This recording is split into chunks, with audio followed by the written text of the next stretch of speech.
Check this out. Check this out. Check this out.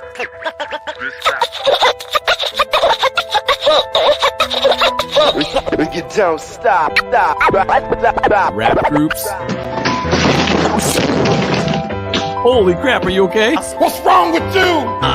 Hello, my Chino brothers. I guess now I'm not allowed to pay for sex with pennies. It's called Raiders Reef. Do you see it in the daylight? You're like, whoa, this is tore down. This is Rudy Ray Moore, Dolomite motherfucker, and I got a. Oh, I'm cursing a lot. We don't curse on. What the hell you say? You know what I mean? You can't You be gotta have a stream. combat radio job like Hot 98.3. Is it cool for me to call you a Chang Chong Rice in motherfucker? Shit and bring it. A picture.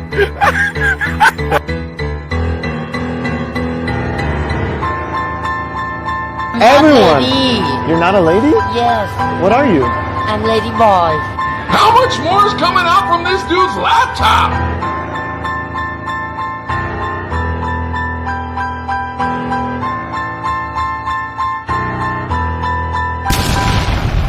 Your loved ones? Don't miss the boat.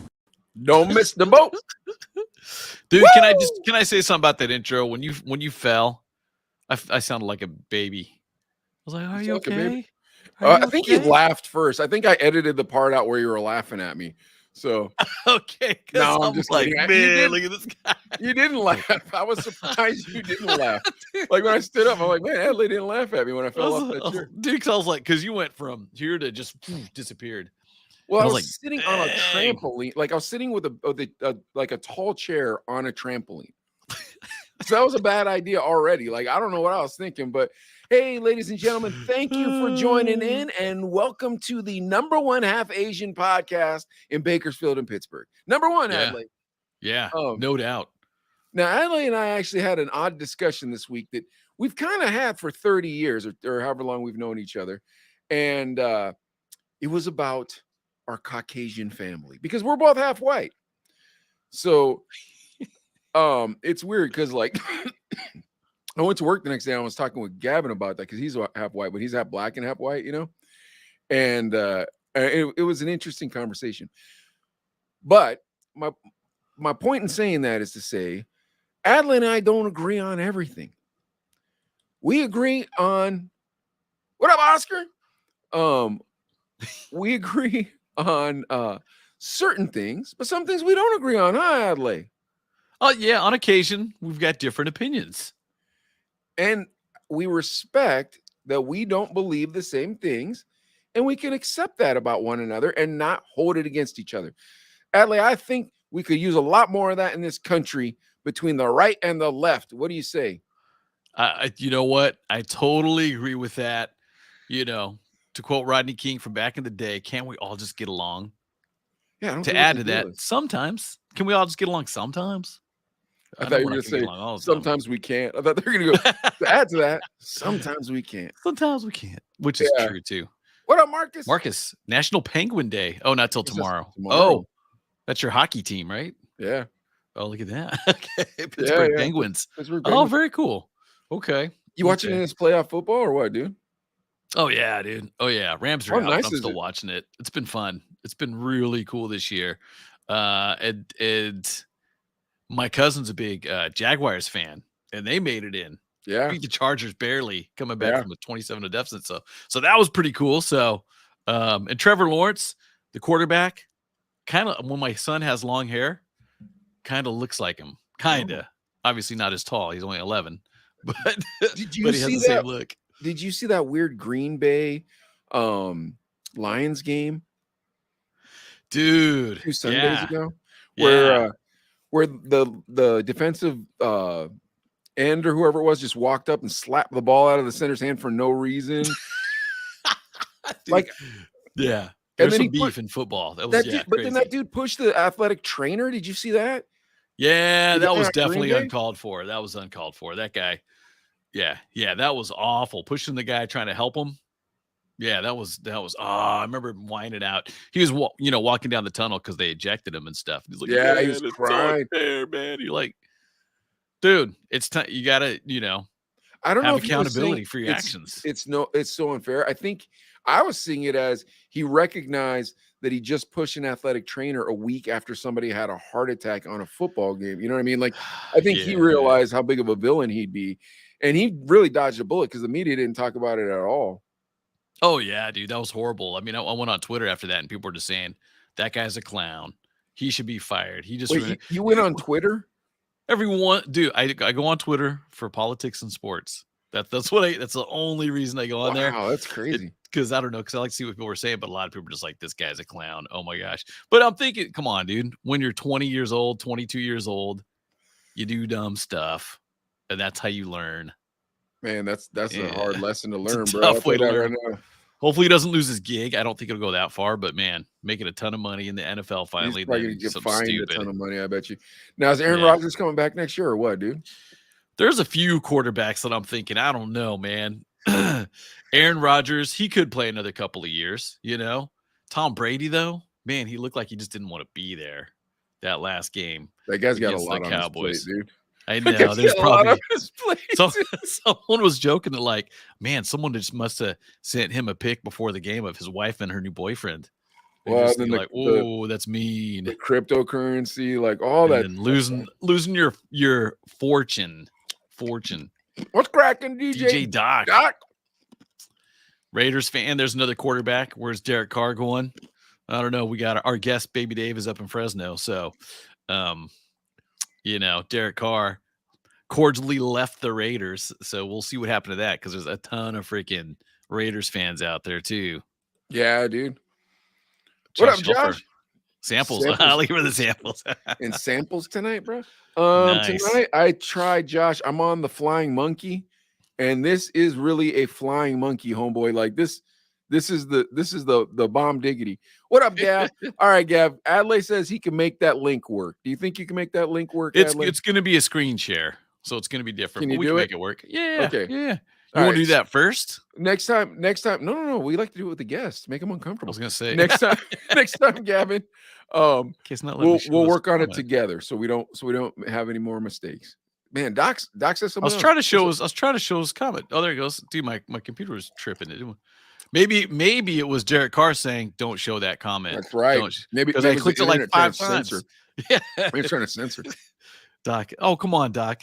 The Raiders knew Derek Carr was the golden boy for 8 years over there. Wow, dude. Listen, folks. I appreciate that y'all came out to see the Chino brothers tonight, but we appreciate that Baby Dave came out to see us tonight. Now, let me tell you what Yeah. kind of gentleman this Baby Dave is. Adley hits me up on Tuesday, and just in case you guys are wondering, that's when we record our midday getaway. And if you haven't been watching them, they've been getting better and better. In fact, Adley, we got to do a new intro with all those new editing styles I know. Oh, they're sick.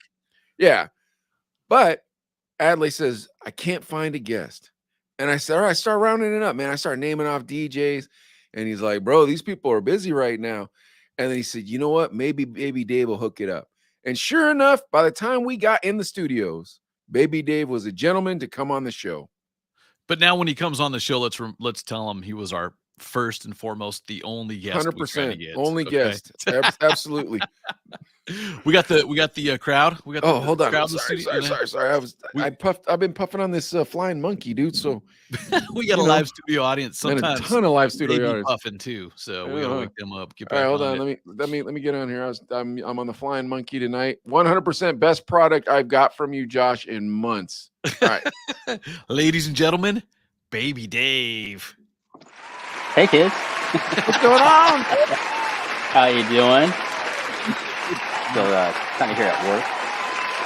Nice crowd. That's though. a name Wow. that stuck. What a crowd. Thanks, guys. Thanks. Proud to be here. That is awesome. And Baby Dave dedicated.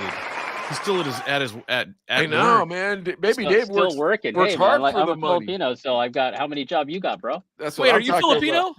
I am. Oh, okay. Another Chino Yeah. brother. Yeah, I Adley- can't speak a lick Asian-ish. of it, but hey. I could speak Lumpia all day, bro. Yeah, of course. All day. Yeah. So, Baby Dave, you're originally from Fresno, or where did you grow up? I was a Navy brat, so up and down the West Oh. Coast. My dad's last post was in Lemoore, Wait, hold NAS. on. A Filipino in the military? I think this Oh, is the first time. geez, You're not the yeah, post The office? Navy? Wait. one of the biggest exports from the Philippines. Is just labor, right?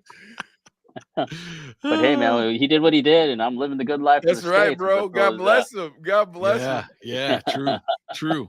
All right, but anyway, so you're a Navy brat. My dad was in the Army. Okay. So you're a Navy brat, and so you're just up and down the world, or up and down America? Yeah, lived in Seattle, lived in Hawaii, spent a little bit of time in the Philippines. I don't remember it because I was super little, but did most of my formative years growing up here in the Central Cal. I think I started basically. Yeah, I think I basically started elementary school here in Fresno, and DJ then Doc's a Navy guy too. oh, nice. Yeah. And you just said, and then you become nurses. And then you become a That's Gavin, true Yeah, too. the whole. that's pretty racist. You can be a postman, okay? So Yeah, can we exactly. please? Can we please? Yeah.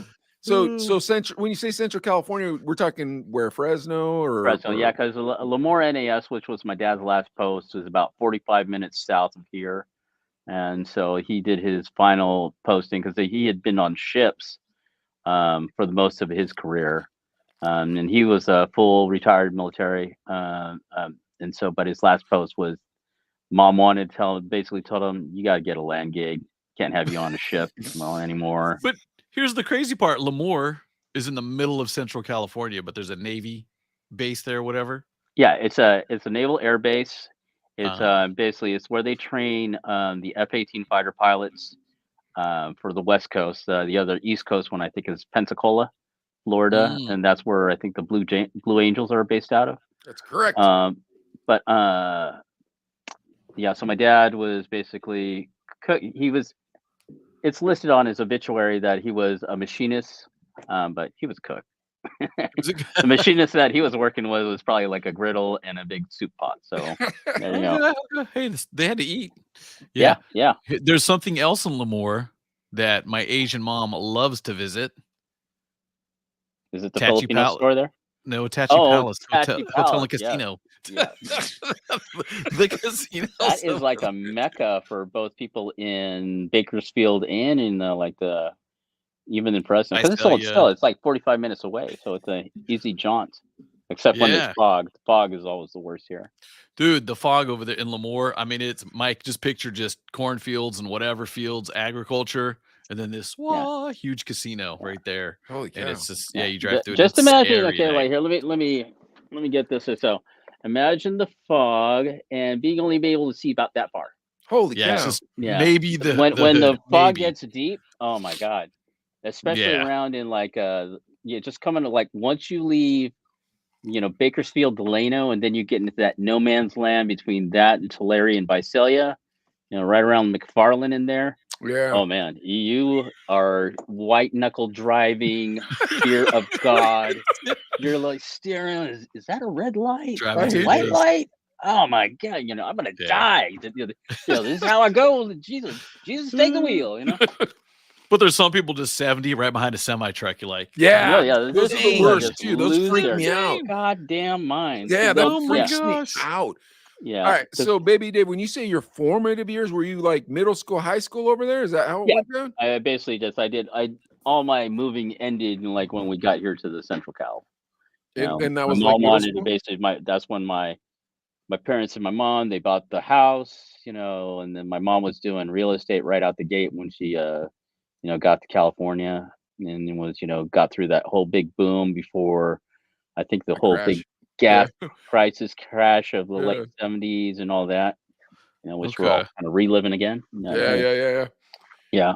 So when do you start getting into music? When do you start getting into DJing, hip hop, stuff like that?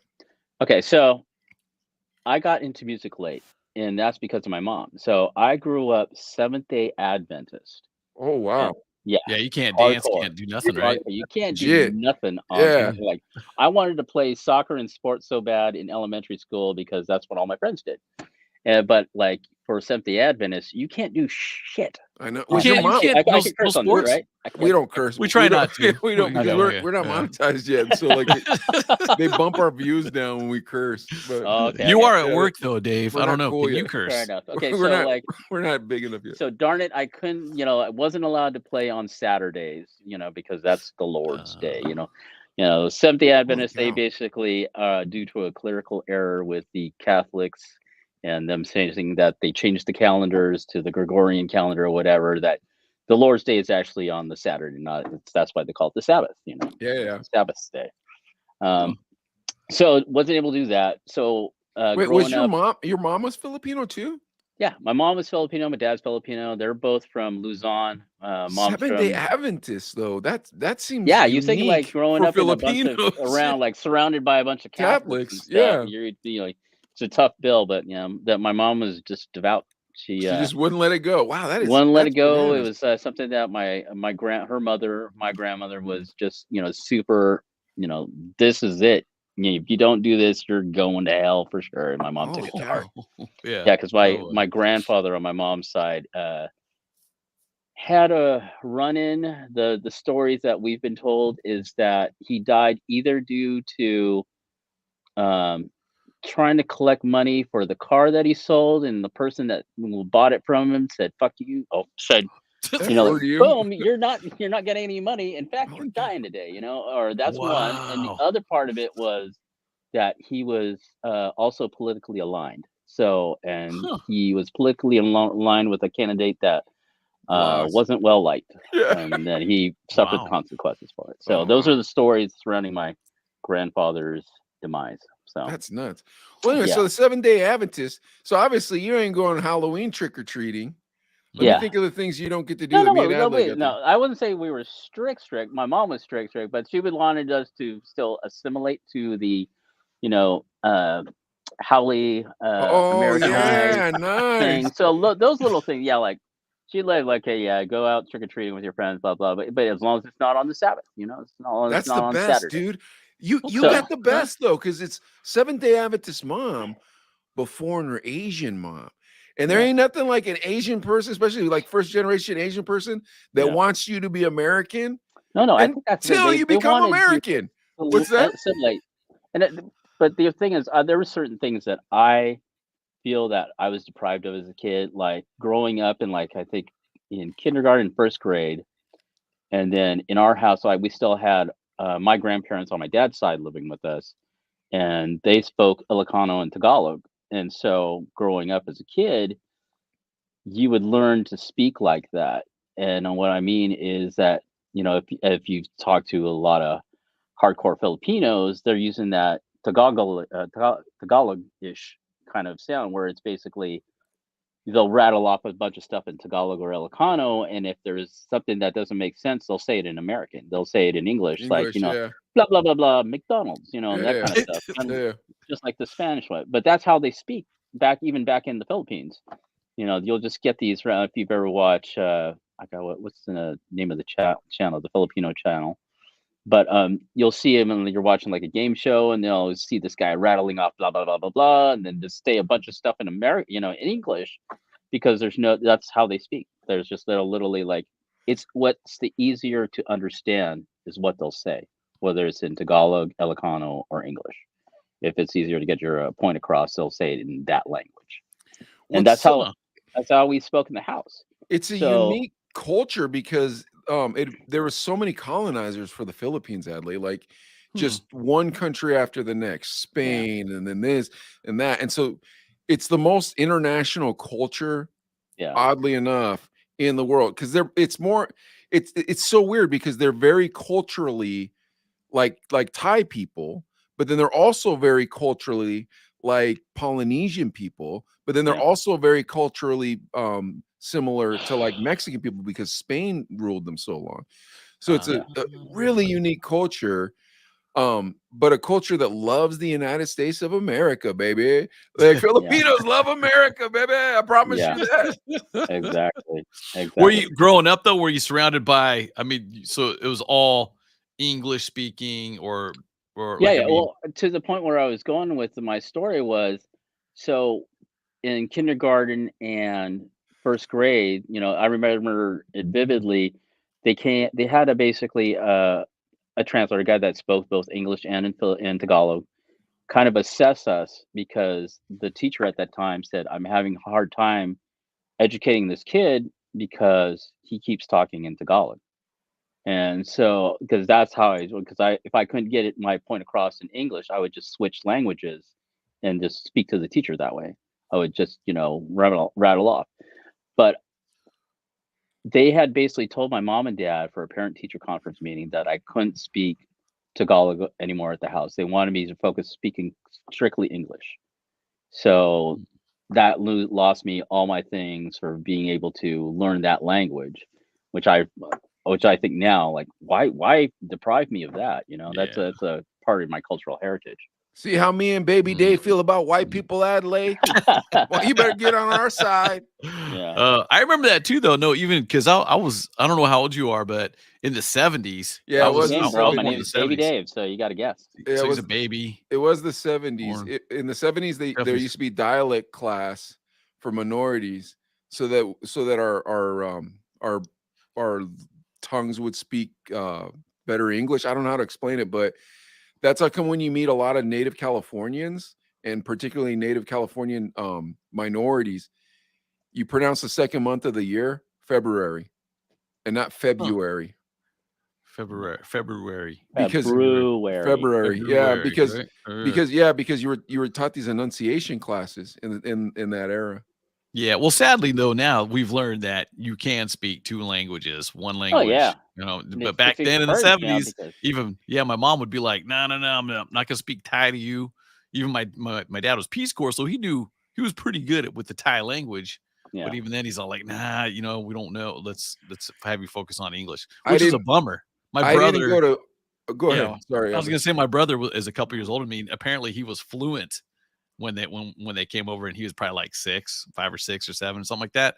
Fluent, totally lost all of it. And it's like, man, that's too bad. Because you know what happens in Thailand. That's Just right. kidding, I don't know. But it'd be nice to be able to travel and speak the language, right? The Ung Bak warrior. What's his name? As you saw in the Cha. intro. Yeah, and then you saw in the intro, nothing. Yeah. But to get back to your question, Mike, I got into music probably. Wait, hold on, Baby Dave. I want to hear this, but I wanted to tell you guys something too about assimilation. I didn't go to Japanese school. And that's like a Jewish guy not going to synagogue. Yeah, Hebrew school. Like, I didn't go to Japanese school because my dad wanted me to assimilate. He wanted me to be American. But I feel the same way you guys do, where it's like, the reason you send your son to Japanese school is so he understands his culture better, But anyways, sorry, Dave. Let's get back to what you were saying. But I like, it's a very odd thing. I never thought about this assimilate, like how Asians want us to assimilate so bad. Yeah, that you'll give up part of your culture. Yeah, we lose our culture for it. Yeah. Yeah. So I never thought about that, but you're correct. But yeah, so I got my first clock radio when I was like in elementary school, probably I think either 5th or 6th grade. So I had that thing, and that's how my first experience with music other than church music. And so who bought you the clock radio? Secular. That I wanted it just because my sister had one and I wanted my own. So I got the fancy clock radio with the cassette tape. The Seventh-day Adventist lets you have a clock radio? Yeah, exactly. Well, I told Mom I'm going to listen to church. Mom, if you want me to wake up on time, I really need an alarm clock radio. And that's how I worked that out. Daydreaming about that Lionel Richie, man. Like, I can't wait to get this clock radio. All night long. So you got a clock radio. Clock radio, then I just, then it really became the conduit of there's avenues of different types of music on the radio. So at that time, I think is, really just going up and down the dial, finding out what everybody was, was listening to, what I liked. At that time, I think it was, I think this is the late 76, 77, so at that time, as a kid, you got the Star Wars and all the disco soundtracks and all everything, and then all the pop and rock hits that were coming out at that time. Is this Fresno? Yeah, this is Fresno. Okay. So this, what like radio stations? What were the name of the stations? like I remember one was Y94.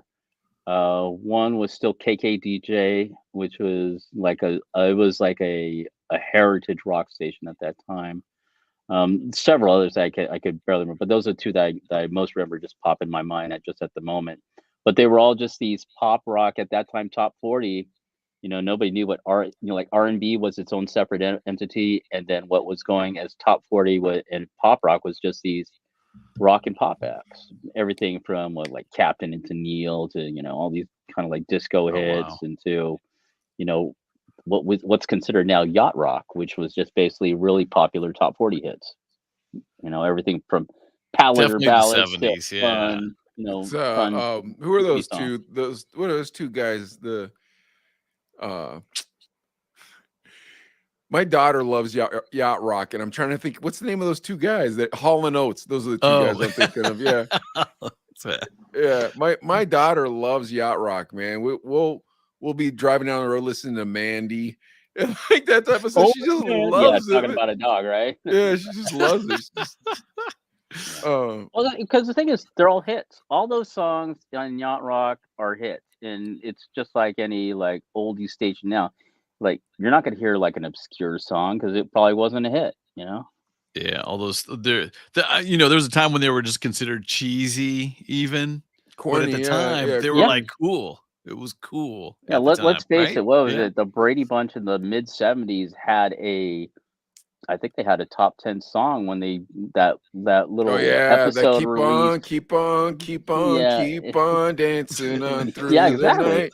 And that was a record hit. And that was a radio hit. And you're like, oh my god, like why? And then because it was just popular. Yeah, but I got your fingers popping, man. That's not one too bad. Nobody remembers whoever the songwriter is. They just remember the Brady Bunch singing the song. That's all. Yeah. Marsha. I hope it wasn't a ghostwriter. Dude, Baby Dave, we had this ghostwriter on here one time. This lady, she's a nice lady, she wrote songs. Yeah. And we're talking to her, and she was like, we're like, did you get to even tell your husband what songs you wrote? She was like, no. And we're like, really? She's like, nope, I couldn't tell anybody. So whoever wrote that song for the Brady Bunch, we have respect for you, sir, for making that. Or ma'am. Yeah, exactly. Making a great. Hopefully you got points on that instead of just a flat fee. I would assume he did. Song. I hope so. I'm gonna assume he did. That'd be a shame if they didn't. Knowing the record industry, I would say he probably got $500 in a steak or something. And he was happy as heck at the time. That Yeah. what? It's blowing up. Now, right, Baby Dave, though. Yeah, I think Mike's gonna ask the same thing I'm thinking, but the next step after the clock radio. Okay, so just the clock radio thing, just going through middle school, high school, music just becomes for any teenager or tween, it just becomes part of your life. And then what really got me into the music and DJ side of things was going like every year, probably beginning when I was 12, we would go up to Seattle to go visit my relatives up there. And dude, I had Seattle is so dope, man. That is so nice. So all my cousins and everything, we all lived in the hood areas, Rainier Valley. So if you're familiar with Sir Mix-a-Lot, when he talks about Rainier Avenue and MLK, that's a few blocks from where my cousins lived. So but do you eat at Dick's? Do you eat at Dick's? In that song, My Posse's on Broadway. Oh, says, yeah. Go hit another turn. We'll stop at eating Dick's. Dick's is the place where the poor hang out. No, I never visited. Well, there's a lot of Church's Chicken, though. I'll tell you that much. Okay.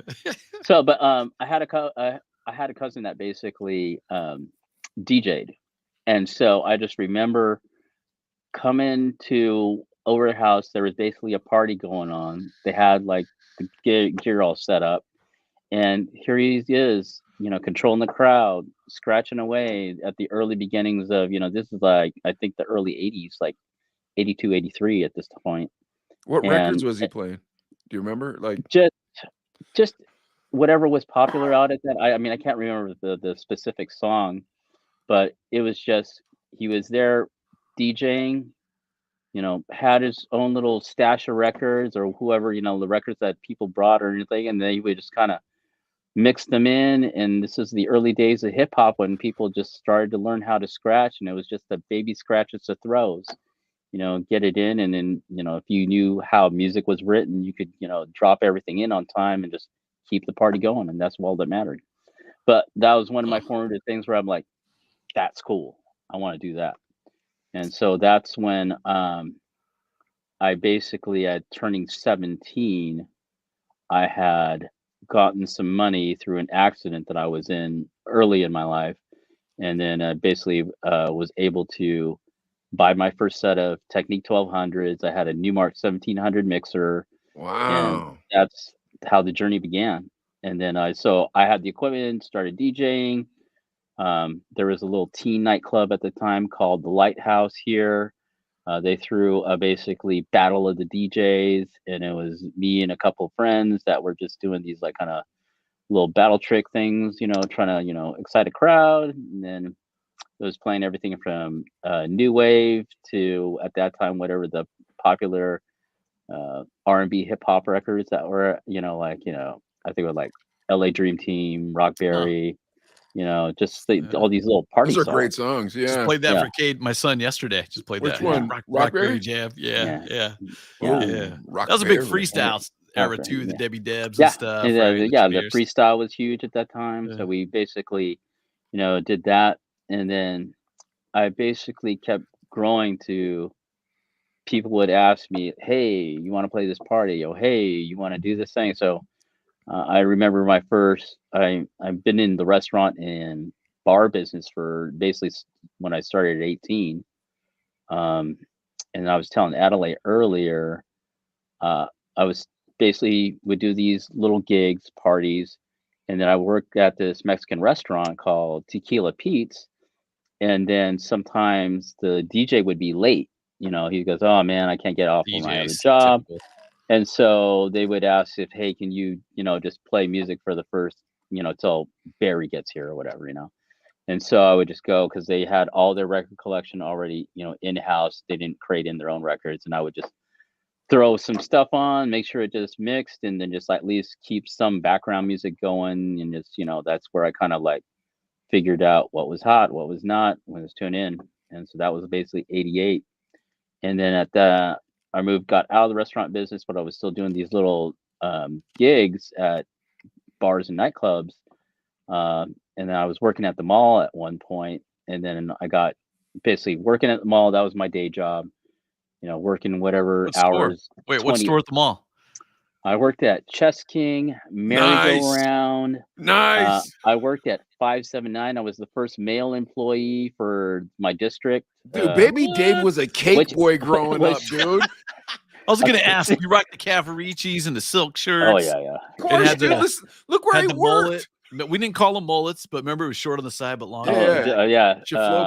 I'm not going to bring it up, and I'm not going to share it, but there is a cool mullet photo in my Facebook somewhere. So Was it the you can pompadour? find it. Yeah, the pompadour mullet. Pompadour mullet, Baby Dave. It was the big Prince pompadour. Yeah, that was the disco mullet, son. Oh, yeah, all the man, kids in my was high the school world. like that.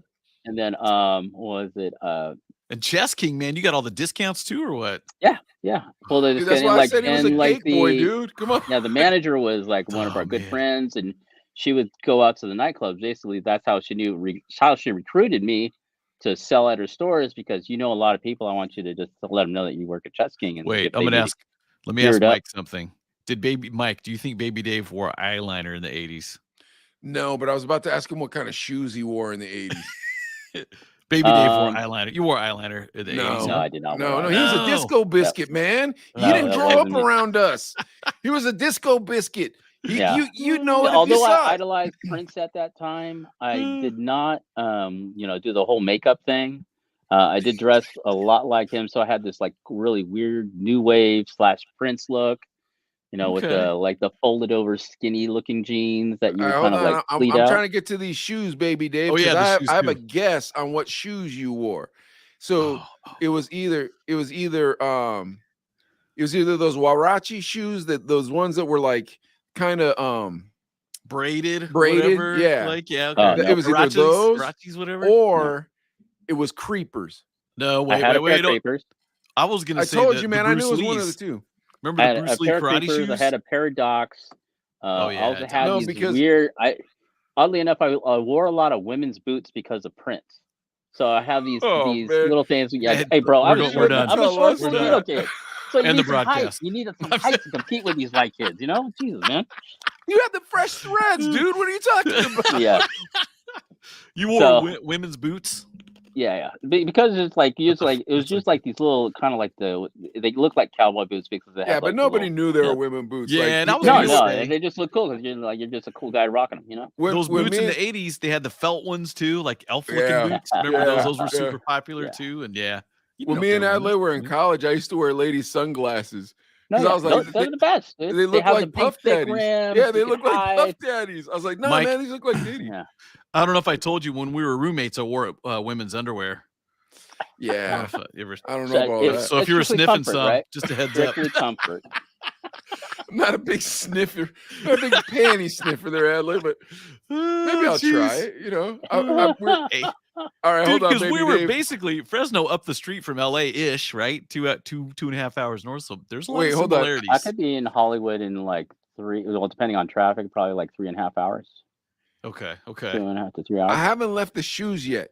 The reason why, listen, the reason why I had to ask which shoes he was wearing is because then you know what kind of cat this dude was in that era, bro. Ooh, You see where I'm going? You should ask the shoes first before you ask That's about good. the eyeliner. However, if he would have said the lady's shoes, then you might have got caught on the eyeliner not knowing it on the back end of it.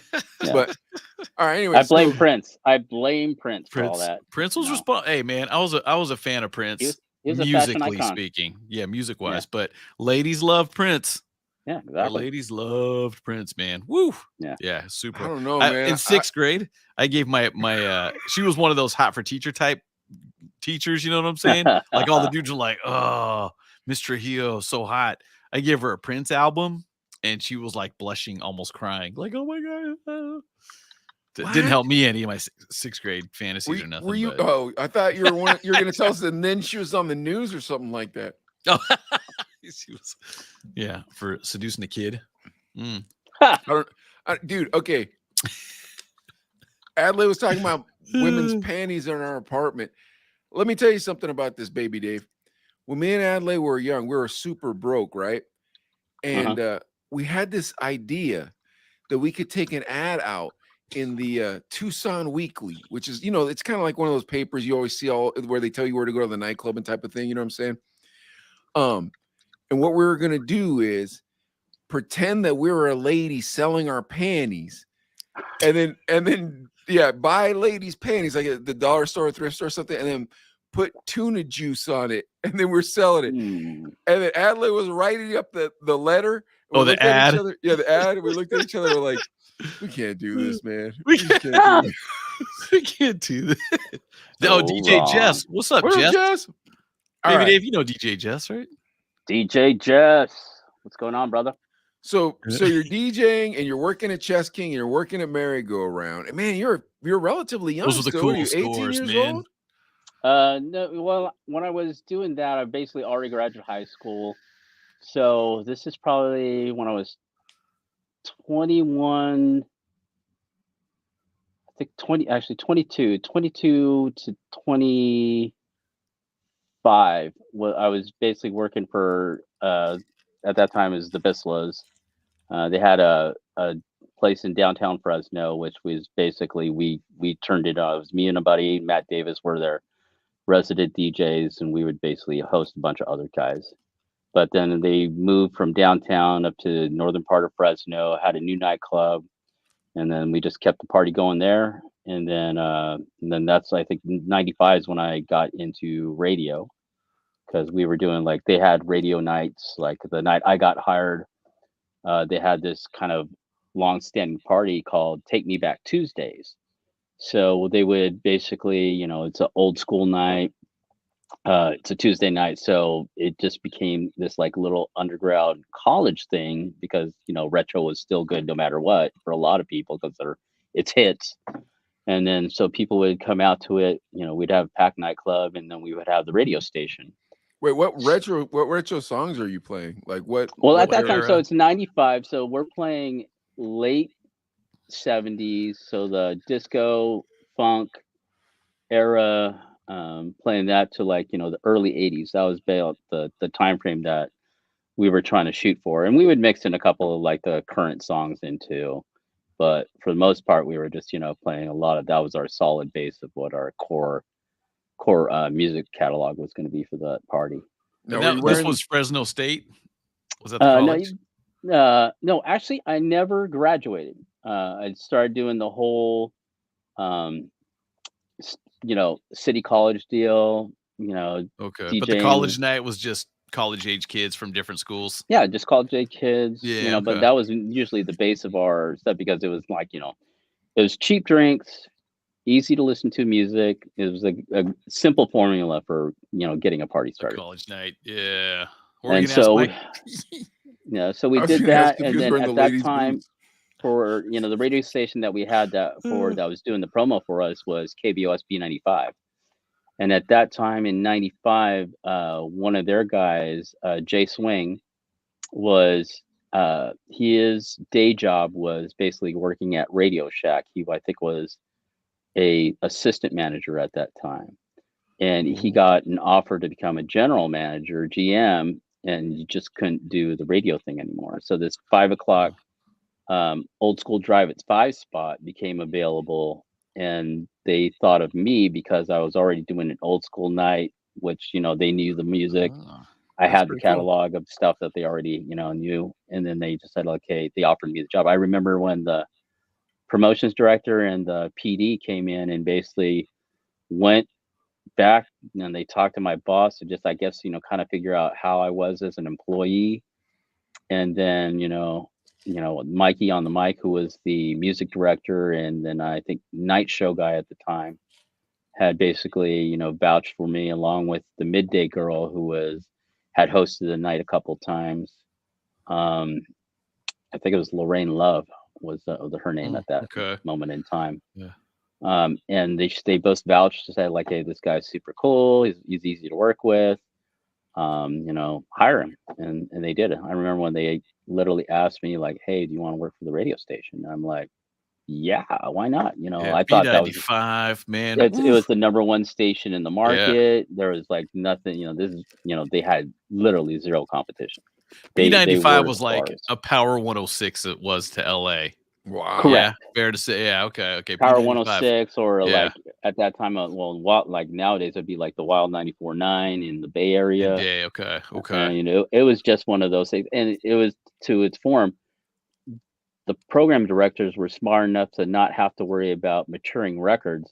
They would just look at the playlist from the two larger markets, Yeah. and just let them sweat all yeah. the figuring out of what a hit was All the and what wasn't. research. Yeah. all As out, soon as yeah. it became like a B rotation for those station, it became a new ad immediately for us at B95. So Yeah, I got but hired there. I was gonna and say then- you guys broke records too, though, sometimes, Yeah, right? yeah, Yeah, because you had We influences. would basically Yeah. we would test out. At that time, to the credit, I had great PDs that I worked with. Like when I got hired, the PD at the time was Don. God, what's Don? De La Don's name? Cruz.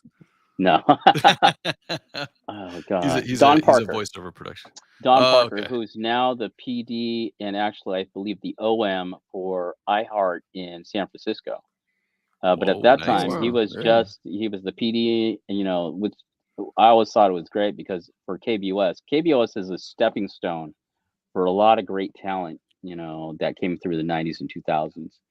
They basically worked there, did their 2 years, and bounced off to another market because it was just that's how it worked. You just went from whatever smaller radio station cluster you did. You did your couple years at B95 in the Central Valley, and the next gig you got was going to be in a major market.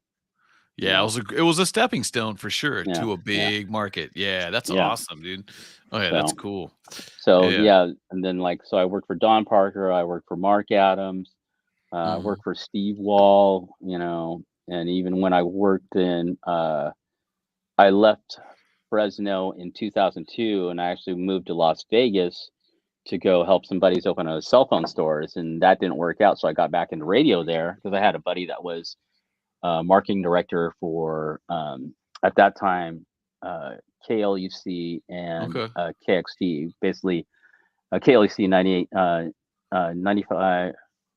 98.5. I remember those KLUC. calls. That was a big hip hop station too, right? Yeah, Back in the that was 90s and basically a big 2000s. hip hop station, and they were Yeah. the market. They were basically just like you said, a Power 106. You know, they basically ran things. So I worked for Cat Thomas there. JB Okay. King was the music director at the time. Just these guys that are now like industry legends. You know, it was Yeah. great That's to dope, learn yeah. from. So that was a blessing, and that's where I basically got back into radio as just a promotions person. But then I ended up leaving there as a promotions marketing director, and then I came back to Fresno because my daughter lives here. So Okay. Our Mike and our famous person we know is R Dub. oh, nice, yeah, R-Dub's great. No, I remember working with him on a couple of. He used to come into Vegas a lot just to do these shows, like those slow jam shows. Yeah, yeah. And And also host 'em. actual Mark Medina Yeah, was a big name. Yeah, we worked for him for a little bit too until he moved up. And let's see. Fred Rico. Rico. Those are names we had. But dude, that's cool, man. And then when you're doing the clubs and stuff, I feel like Fresno is that market, like Bakersfield will look up to Fresno, even though I mean Bakersfield's its own market and everything, but Fresno's like, ooh, it was kind of the big city. Otherwise, you went south to LA though. It was yeah. a big club life, all that stuff was just huge and popping all the time, right?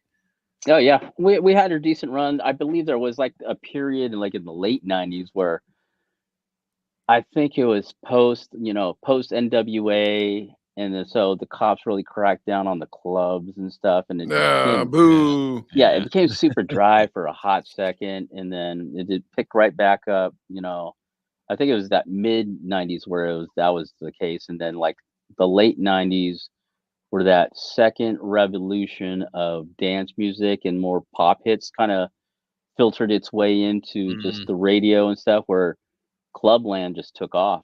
I mean, I think that was like, what was it, the mid '90s when like the rave scene started hitting up, and some of that music started filtering into the top Set you 40 side. free, come into my planet soul. Yeah. What's that other good Jocelyn house song, Mike? Enriquez. There's some foes in this house. There's yeah, some foes in this house. what was it? Angelica, what was the name? Oh God, what was it? They come through and do shows too, huh? Oh yeah. Yeah. Well, yeah, it's like it's funny because now they're like singing along with Stevie B for these freestyle shows, and And people go. I think They're all that's nos- good. I'd they're go all see those it's shows. nostalgia, because Yeah. those were all club hits, and those people, like the thing about nostalgia acts is it's usually the soundtrack of somebody's youth, and Absolutely. whoever those people are, they just want that little bit. They're Relive it. like, I love it. I love being if you could just take me back to the '90s for just a half hour or whatever, they want to hear that. Now, Baby Dave, here's my idea. Speaking of like those old school freestyle, going back nostalgic, what about 50 years and older club with a thong contest? So you have to be 50 and older. Would that bring back some good memories? It'd make me cry one way or another. That's for sure. What's the weirdest? Did you ever have to host contests like that? No, usually we had radio talent that was in the building that were doing that, Oh. so I let them take care of the hosting duties because I first and foremost, even though I do have this deep voice, it was great for radio, not great for live events because I concentrated more on the music. People were disappointed when they saw me in person. They'd be like, "Oh, you sound sexy on the radio," and then they'd see me like, "Oh man, where's that other guy?" Oh, But you saw some contests though, right? Too, because me and Mike would have to put together some contests. It was Mike was awful. more the hype man MC, and I was more the DJ behind the turntables. Yeah. But we did some, because if it's the '90s, we did everything from thong, booty shaking, booty shaking bikini. thong contest. Not wet t-shirt. Did we do wet? No. Man, we I probably did. No, I did but it one. was It was more- awful. It was Because- more of you would get these. It was basically these lingerie contests, and then you would get the.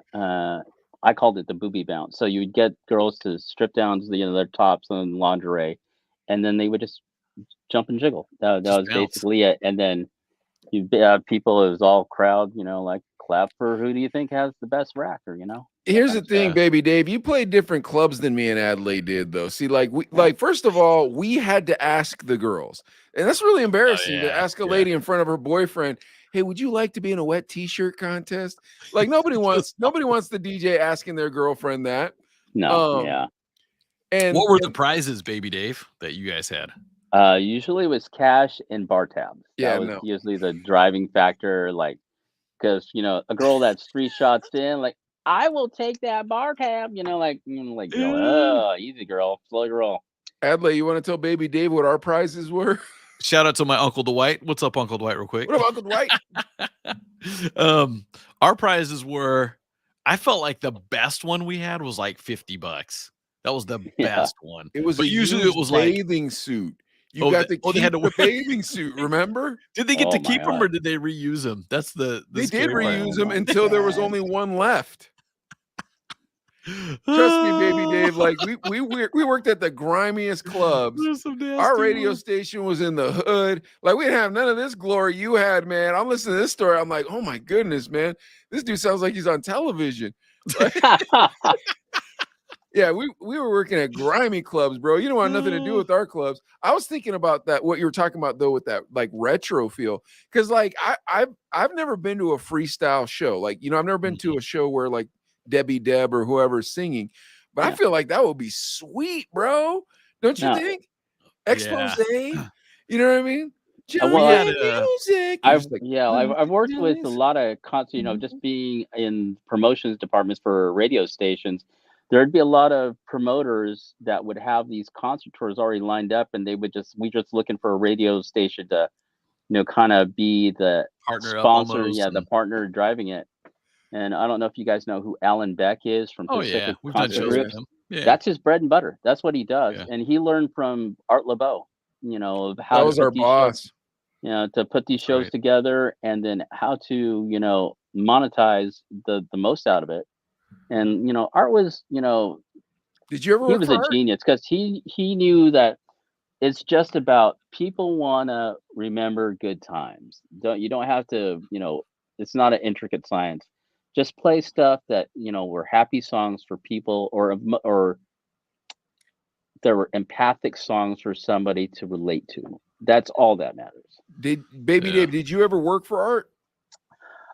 At B95, we had him on every Sunday night He was- in the okay. mid 90s. I think all the way up till I think 2000 is when we ended that contract with them. But yeah, there'd be nights where we would, you know, where I would have to board off the show. Yep, remember Um, that. We did that. And then just basically, you would be bored for that 4 hours, 6 hours. 5 It hours, was 6 six. hour Oh, dude, period it of was- time. dude, Yeah, it was yeah, 6 it was to 6 to midnight. It was midnight. It was forever 6 p.m. to long. midnight. He Yeah. And then owned you would our just radio basically station. people not understanding that it's a national show. Yeah. Don't call the radio station directly. Call the number Yep. that they keep telling you to call. So you'd be answering all these people that were trying to make Pissed. dedications to, you know, like, hey, Choncho. can you sad, you know, from sad girl to my, you know, like, La blue eyes. yeah, uh, Dude, he used to little run. homie in Lompoc, you know. He was like, oh, Jesus. He used to run his show every day on our radio station from noon to 1. Oh yeah, they tried that for a few months. And I had to Yeah. run the board, dude. So Yeah. I had to run the board for him every day, right? But the problem was we had all these like weird trade agreements and stuff. So like there weren't carts for certain things, and there were certain things that were like, it was just really weird. And I'd end up not playing the commercials, and then he personally would call and yell at me. Yeah. You got hotlined by Art I got LeBeau? hotlined by Art I LeBeau. got hotlined by him a couple times too. Yeah. Oh, it was horrible. Yeah, and he didn't know my name. So my radio name was Sketch, but he thought it was Stretch. So he'd call and he'd go, Even better. "Hey, Stretch, what happened with that Joyeria Blanca ad?" And I'm like, "Oh man, I don't know, bro. Like I don't even know where it is, man. I've been looking for this cart, Art." Well, that's on trade, so don't worry about it. Okay, cool.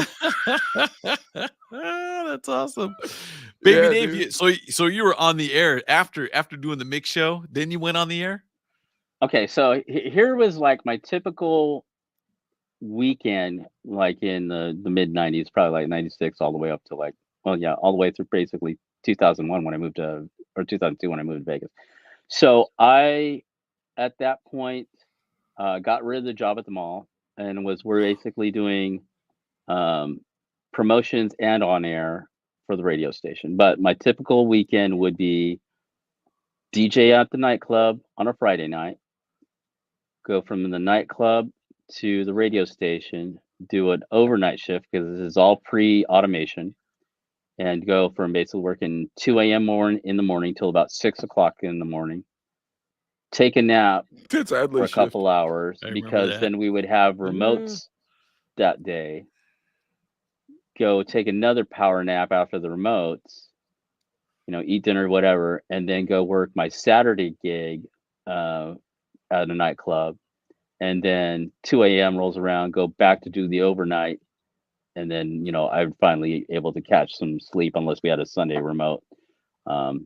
Get off at 6 o'clock on a Sunday morning and then just go to sleep or figure out where the party was still going. What advice did your PD give you about dating the listeners? Don't. You should Yeah. never. It's always Seems a like- bad Seems deal. like no PD wants Did us you? having any fun. No. But did you go out with some listeners on occasion and hang out and party?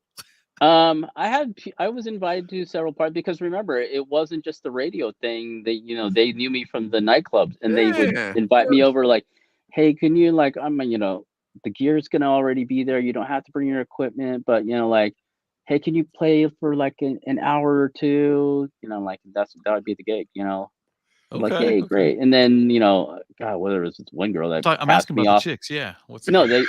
She would, I would get invited out to, I remember one time I got invited out to this party to go play, showed up with some, couple of crates of records. And the girl represented that I was her new boyfriend. And I was like, what? That's pretty interesting. You're still paying for the gig, though. Yeah, exactly. Look, The- bro, I the, need uh, $200 rented- from somebody. The rent-a-date prices are a little high, so you're going to have to come up with a lot more money for that. Was she good looking at least, or? She was nice. Clearly, No. Baby Dave didn't have the same radio experience as us, fool. Look at, he's trying to get you to admit that you went to a fat girl's house at 2 o'clock in the morning on accident. That's what he's trying to On get. accident. Yeah, he's trying to get you to spill. Baby Dave's not a scumbag, Adley. All right, Yeah. clearly a gentleman. Okay, I what try about to the be. request line? The request line. Flirt with girls on the request line? I think you kind of had to because Definitely had to. I was doing a lot of guess you had overnight, so to, it huh? wasn't You like had I to. was like slamming, trying to chop up bits on the reel to reel or anything like that. The I had a reels. lot of time to kill, so and I had to try to keep awake because just got done with the nightclub. Probably had a couple pops over there when I was DJing, and then just middle of my 4-hour shift. And, Oh, we've all worked overnight. overnight, Yeah. baby. Come on. And it's like, I was like, you don't want to talk to the same 3 12-year-olds that are trying to request, Barbie girl or whatever. Yeah. So you would, you'd find somebody with a pleasant voice and just like, hey, how you doing? Hey, good to talk to you again. What you doing? And We've all then you worked would the like, overnight. and then basically ask them, hey, Yeah. I need you to request a song, record them, to, do a bit for you on the reel to reel. And then just use them as an intro for whatever song that when you needed to get a voice on, so it sounded like you weren't automated, like there was a real live DJ behind the scenes. You had a reel to reel in the studio? Yeah, Before Yeah. there was shortcuts. We had the shortcut. Adley. yeah. Before Before there was shortcuts, it was shortcut reel-to-reel. or Vox Yeah. Pro, there was good old reel to reel. So And you had to you got to be cut like that it was right funny on when what with they the said. sweeper. Got to be handy with the blade. Yeah, you had to Yeah, cut it real jeez. quick. You had to cut it real quick and then put it on the sweeper and then tape it back up. And Yeah. that's how you're doing that while you're pulling your music, while you're making sure your cards. That's Yeah, I crazy. guess while you're making sure your cards are rewound. That was just to play a caller and then play the sweeper with St. John or whoever to bring you into whatever track you were playing. Oh my gosh, dude, that's Yeah. insane. Yeah. That's old man radio, son. Even the shortcut, we had the shortcut, and we just and people were kind of mad at me. We just got rid of some stuff probably 6 months ago now, Mike. But we threw a bunch of stuff out, and I took pictures You with the threw shortcut. short Like, chop out, dude. That's everybody's like, "Why did you do that?" And I was like, "Nobody's gonna use it. It's I'd got use it. I'd still use 3 it. megabits of memory." It's like No, I don't know. what Like you're gonna certain do with it. shortcuts are great. Like what was it the shortcut, or was the before Vox Probe came out. It was called something else, but it was the same basically company. God, But it didn't have the wheel on it, but it had the buttons. Yeah, I and it can't was remember just what it's like called, it was tap tap tap tap tap tap. Yeah. And Oh, and I it know wasn't. You could never get it to cut and yeah. get right where you needed to. And that was the most disappointing part. Because I guess you were supposed to just zoom into the part where you want it and then tap to that point. And there's like it never worked like as promised and as Oh seen on man. TV. They had one of those at KRQ, Adley. I'm trying to. I It can't was remember just what it was they called though. only used it for the phone, dude. They only use it for the phone. I'm sure everybody Yeah. watching wants to hear us talk about old radio equipment. Yeah. Anyways, They want to hear Only- about Dave. Only engineers and want to hear the you chicks talk he's about talking radio to. equipment. yeah. So. So The chicks Dave, the here's club. the thing. Like, Adley's trying to pull the dirt out of you. You ain't got no dirt, dude. I'm telling you, the fella's a gentleman. I don't think he's trying to trick anybody. You know what I We're mean? lucky that social media wasn't around then. Holy Oh, yeah. God, were we Oh, lucky my social God. media We'll wasn't say around? that. Are Yeah. you my kidding me? God. Woo! Holy There would God, have that been would have a been lot awful. of bad choices. That would have been awful. That would have been the worst there's thing a- ever. And it would have been the worst We'd thing have ever. a lot more explaining to do. That's for sure. 100%. Oh, Bro, I was geez. thinking about something that I did in radio days, and like none of us thought anything about it. And I don't even want, maybe when we get in the green room after the show, I'll tell you what I did. But it was with a minor, bro. And I didn't even think about it. Ugh. And he worked at our radio station. So I'm like, nah, dude, he's a guy. And it's like, you're not supposed to do that. Like being a bad influence and kind of. Oh, We were okay, horrible. okay. So we had this kid that worked at our radio station. This was the worst idea in the history of the planet. So for some reason, this kid, he liked our radio station. So he invited us to come down, the Chino brothers. That's where we got the name. So we go down. Okay, we're down there. And Adley ends up in the what was it? The homecoming parade. Yeah. Anyways, Driving around the football field. Yeah. We end up hiring this kid and then just ruining his childhood because you're not supposed to work at a radio station when you're at a kid. 16, 17. Yeah, at 16 years old. The thing is, there's a lot of like I know a couple of programmers that's how they got in. They just got that early start right out of high school, or right during high school was because it was easy to get in. There wasn't a lot of they basically were interning as high school kids at a radio station, not knowing what kind of trouble they were going to get into. Yeah. And then like you got the life education rather quickly in radio. Oh yeah. Yeah. Danny P was one of those dudes that started like at 16, 17. Yeah. He was telling us about that. Those Too. crazy stories. Yeah, Danny would relieve me from my shift usually on Sundays. So you guys want to hear a funny story about Danny? Yeah. Absolutely. Yeah, sure. So I'm coming off of one of my overnight shifts and I am Danny had checked in like, hey man, I'm just here. I'm just gonna go use the restroom real quick and blah blah blah. And I'm like, all right, got like his music pulled for the hour because that's what you did is like unless you're a courtesy thing. Yeah. Courtesy. And then so songs running out. It's already the top of the hour. I'm like, what I'm gonna have to play another song. I know. So I'm like, man, I'm tired. I'm gonna put a long song on, go grab Denny, tell him he needs to, get his ass in here. So I go, into the bathroom, both men's and women's, can't find him. Just like, where is he? So I go pop my head outside to make sure he didn't like take off real quick to go to the store. Maybe he just wanted to grab a soda and like our soda machine sucked at the radio station. So I catch him like just because it's Sunday, so the radio station's closed. I just catch him on I just see like this little puff of smoke, right on the corner of the building, and I'm like, bro, you're like, it's 6 a.m. What are you doing? It's your song's about to run out. You need to get on air. I was like, what the hell are you doing? And just looks at me, with just a little something in his hand. He goes, show prep, man. Show prep. I'm using that tomorrow. Show prep. That's awesome. Oh my gosh. Hey, and then just kind of talking about radio in the 90s, B95, you're at this awesome station. Hip hop's really starting to take off. Club life is insane. And then Clear Channel comes. Or did Clear Channel already own it? Well, it was okay, so I think it was 95, 96 was when the huge deregulation of everything started happening, and especially in the radio industry. So the rule used to be you can only own a certain amount of radio stations in a market In a market. as a Yeah, I think it was company. 3, wasn't it? I thought it was 3 in a It was market. 3 or 4 or something like that, and then they did away with that deal. So it became the buying storm of larger corporations that were trying to create these Potter Town atmospheres because, I'll give it I'll talk about the end result with kind of what like Clear Channel ended up being. But then you just had these bigger companies just swallow up smaller companies, and it just kept happening and happening. So it went from our owner operator, which was this guy, his name was Steve Miller. He got his money from actually selling the formula for Powerade to Coca-Cola. God He bless him. Wow. cashed out, got something like, a few $1,000,000 for it, bought these radio stations as an investment, held on to them for a few years or sold all those and made several more I $1,000,000 was gonna say off tripled of his that money deal. probably. Yeah, Yeah. he just kept making money of it. So, but he got to keep on as being like the operations head for, the president of the division.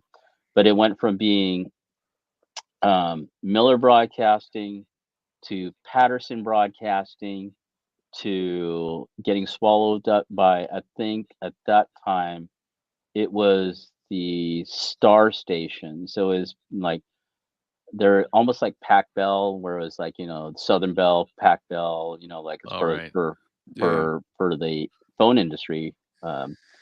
It was Pacific Star, Southern Star, and just all these other. And this is when they first started automating stuff, and they would have these, centers, these hubs basically, where they would just get people to track shows, and then they would just, drop in their vocals, into these long form shows, and they were just figuring out a way. This is all basically the precursor to the automation days that you see now in radio. Yeah. But Okay. Pacific Star basically ended up being the last thing before it got swallowed up by, I think Pacific Star turned into Clear Channel, if I remember right. I might be Oh, missing one okay. other takeover. But at that time, so uh, it was like I said, they were creating this Potterstown atmosphere of, at that time, I think it was still, the precursor for Live Nation and was Live FX. Mm. They were the promoters, but then they were also owned by the same people that own like Clear Channel. So they could basically produce the shows, run the shows, and advertise all on the same product. So they were always taking in money, whether it was the ticket buyer for the show, they were giving them money from being the promoter of the show to the radio station. So they could pretty much wash their own money at that And point. billboards too, by the way. Yeah. Right? Yeah, Yeah. And that's had right. billboards. That's Lamar, right. Channel yeah. Outdoor. Oh my Yeah, gosh. that's Yeah. So right. it was just this, and that's how they was, and I think they were also kind of getting into cahoots with record labels of creating this Seemed like it. seasonal work chart or workflow of building up artists, getting them the radio play, creating this concert tour, and then just repeating the cycle. It is Genius. basically taking money in the whole entire time. Genius Yeah. That until was the people stopped business listening plan. to radio. That's Yeah. the thing. When the Yeah. internet came, it was like, all right, see you later, radio. Yeah. Yeah, it's different now because it's, kids consume, I should say consume audio very differently now. Yeah. You got Spotify, Pandora, YouTube, Apple Music, Amazon Music, all these digital streaming platforms, but they're still for me, you're only renting the music at that point. It's only the Mm. access that you get. For me, there will be nothing as owning the music, which is having a physical piece of media, like your background right there. Or, I think that's a background of all those Yeah. records. What record do you Is want? I'll get it. yeah, that's a physical Oh, media, shoot. and that's something you could hold in your hand Yeah. and then have somebody sign and put back into your collection. And then if you're a smart DJ, you could retire off that. You'll have pieces in your collection that can Are valuable. are actual valuable, because whether you have Yeah. it signed or just have like a first pressing or a promo pressing, to me that's the promo presses that I have, that I still have in the sealed plastic. You know, Sealed. Biggie's first album, Puffy's first album, Mary J. Wow. Blige's first album. You know, all these things. Those are collector's items now. And, So you jack doubles. You jack doubles from the promo. Oh, well, You jack so triples, bro, because you being needed in doubles to the, spin, you know, and then you need and one to keep forever, like a Star Wars toy. That's smart. This is every every DJ that was a radio DJ. That's one of the reasons that you wanted to, as a club DJ, wanted to get into radio and be So the you could radio have DJ, vinyl.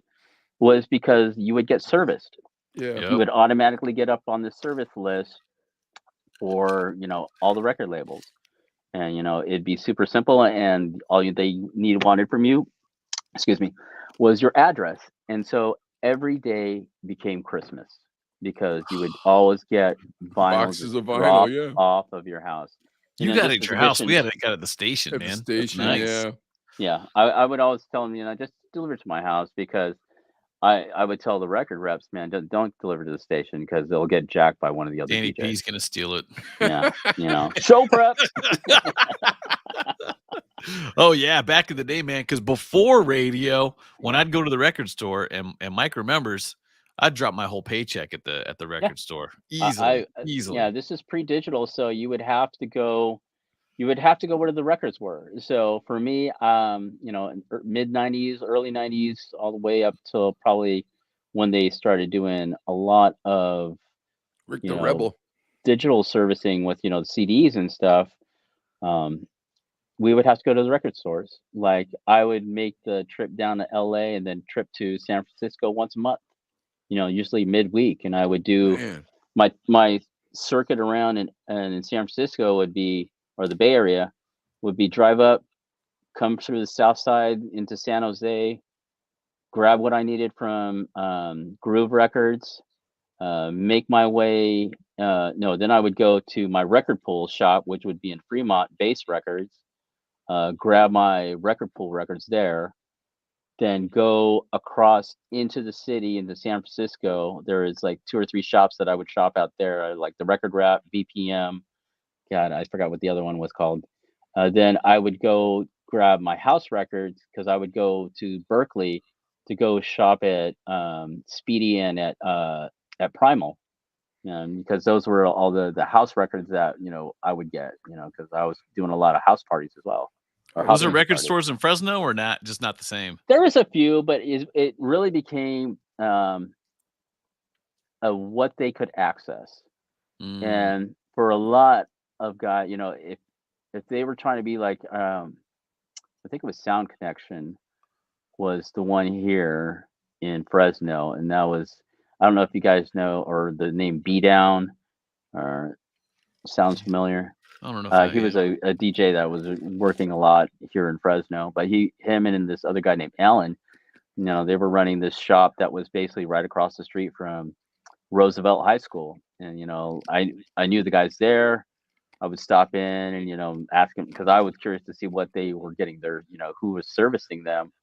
And they would just, you know, they had some friends that were, you know, independent record promoters, and they would still get, you know, a little couple choice pieces, but it would always be these, you know, far out records that, you know, like, I don't know if I could be able to get that in a rotation anywhere, or where it would work for me. Stuff you're in not a gonna nightclub. play. So yeah, so it'd be stuff like, you know, like they're okay, but they're not hit records.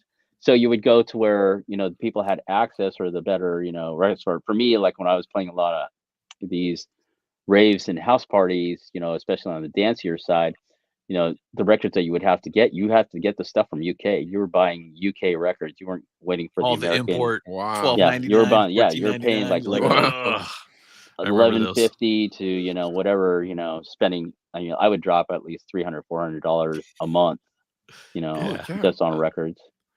It's insane, dude. What are you doing today, baby Dave? You came back to Fresno. I came back because, you know, I moved back, ended up doing radio. I became a promotions marketing director for iHeart, or actually at that time, it was when I moved back in 2008 from Vegas. It was still Clear Channel at the time. Yeah. So I came back, became the promotions marketing director for the Fresno cluster, which was basically 8 radio stations. You know, did that basically all the way up to last year in 2000. No, 2021 is when I basically got out of radio. I got headhunted for a marketing gig, and now I work at the Save Mart Center in Fresno, which is Yeah, an it's awesome. arena. So I'm doing, but prior to leaving iHeart at that time, I grew even in that from 2008 to 2021, because I left as a regional marketing director for iHeart, which Oh, that's means pretty I big. had Bakersfield, Monterey Salinas, Fresno, Stockton Modesto, and I'm missing somebody. Oh, I'm missing Spokane, Washington. Huh. They looped them into our region, and Wow. so I was basically overseeing the national and regional promotions for basically 30 radio stations in those markets. So Wow. Wow, that'd be fun. That's great. So after I left iHeart, Stressful. you That'd be stressful. It'd be brought fun. that in too, huh? yeah, Okay. Okay. Yeah. so yeah. So is it more stress working Lots of for the travel. arena or working in radio? As my boss here at the arena likes to put it, she says, "Your work," because she's an old radio person too, so done a lot of radio, and that's one of the reasons that she hired me, because I've already done the promotional stuff. And she goes like, "You're the best guy out of all the guys that I've had access to as far as work ethic, and then being able to dot my I's, cross my T's." And then she basically says, "You're at the same bar per se. You've just moved over a couple of bar seats." Ah, gotcha. Gotcha. So it's Okay. Okay. because it's still marketing. You're just moving down the chain. Instead of being the end result where you're trying to get this on the radio, you're basically managing the radio people, and you're that buffer between the promoters and the radio personnel or whatever your media partners are. So your And then title is marketing director? I am marketing manager for the Manager. Save Mart Center, ASM Global. What shows you guys got coming up? Well, we've got a lot. We've got Journey. We've got top rank fight for Jose Ramirez. He's fighting Richard Comey. That's going to be a big good one. Like I said, Journey Toto. We've got, I think it's Matchbox 20 in May.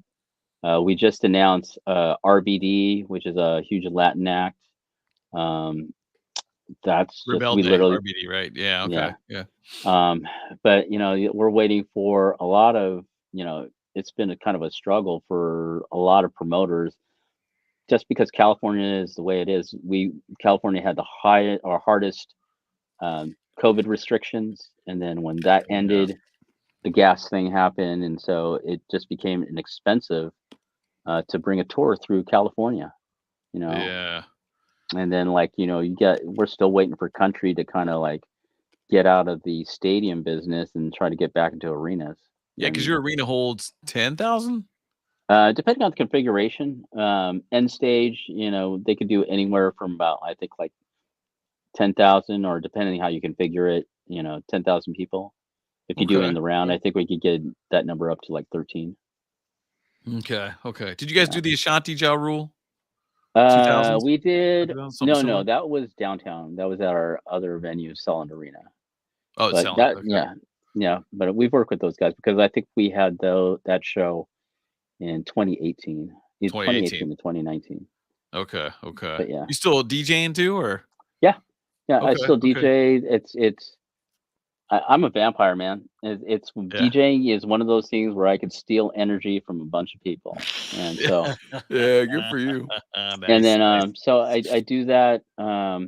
It's literally a bar that's just down the street from me, and the guy's an old school. The owner used to be a bouncer at Black Angus when Black Angus Oh, still wow. had their Stuart night. Anderson's Black DJs, Angus. yeah. Yeah, when they still had a nightlife division, and they were still into bars, nightclubs. We heard DJ Randy's the one that ruined that. Could be very well. No, I'm just kidding. Randy I'm was just kidding. he was a trainer Yeah. he's great. for Black Angus. And then he So worked he at would Bobby teach you how McGee's to with be Ron Jeremy. life of the party. Yeah, he was. Yeah.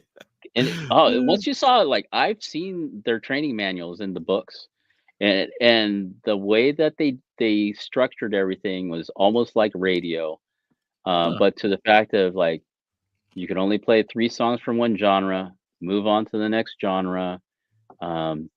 when and how to dip and dive through the tempos and BPMs. energy of the Wow, club, that's and then crazy. when to actually talk. Like if you have a dead crowd, nobody's doing.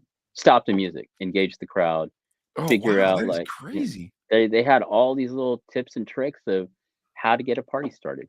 Could you imagine, I Adelaide? We gotta would have see been able that. to take those classes before we were Yeah, I going to want the to see club. this manual, We'd have man. never had them shootings. All right, well, Baby Dave, at the end of every show, we like to do a little bit of entertainment news, and Adelaide's going to read us some stories. But since you're the guest, you get to pick which story we're going to read, and then you and I can make fun of the celebrity. So, Adelaide, you want to read Baby Dave some stories? Yeah, and don't forget we've got Asian Mom too.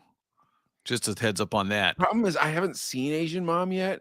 Uh, So, and we like, could save that. We can and save that for yeah, next I feel time. like it might just slam into a wall. So, Okay. Baby Dave, we're both half Asian.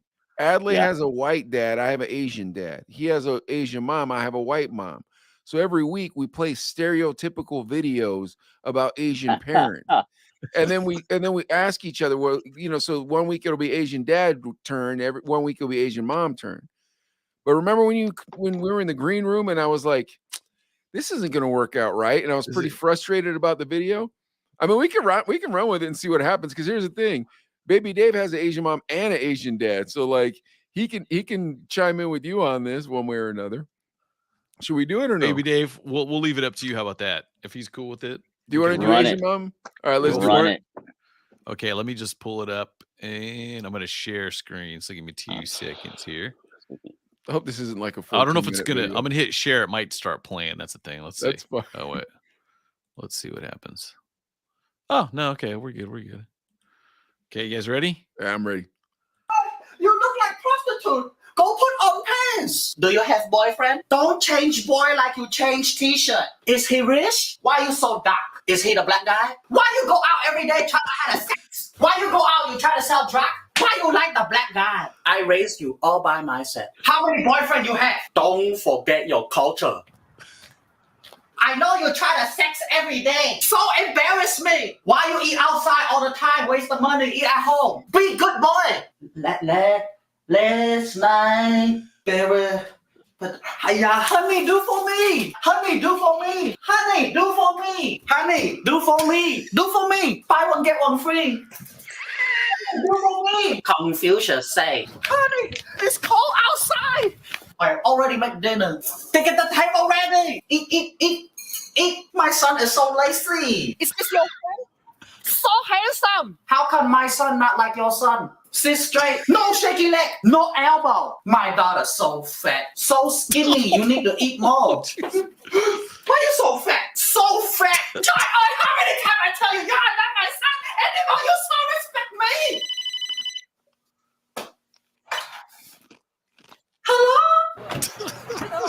Hello? My son is stupid. You're so stupid. Stupid. Why you so stupid? So stupid.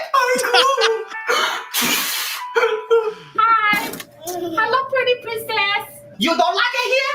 Go join their family. You need to finish your food. There is hungry children in Africa. Ayah. Ayah. Ayah. Ayah. Ayah. Ayah. Ayah. Soy milk.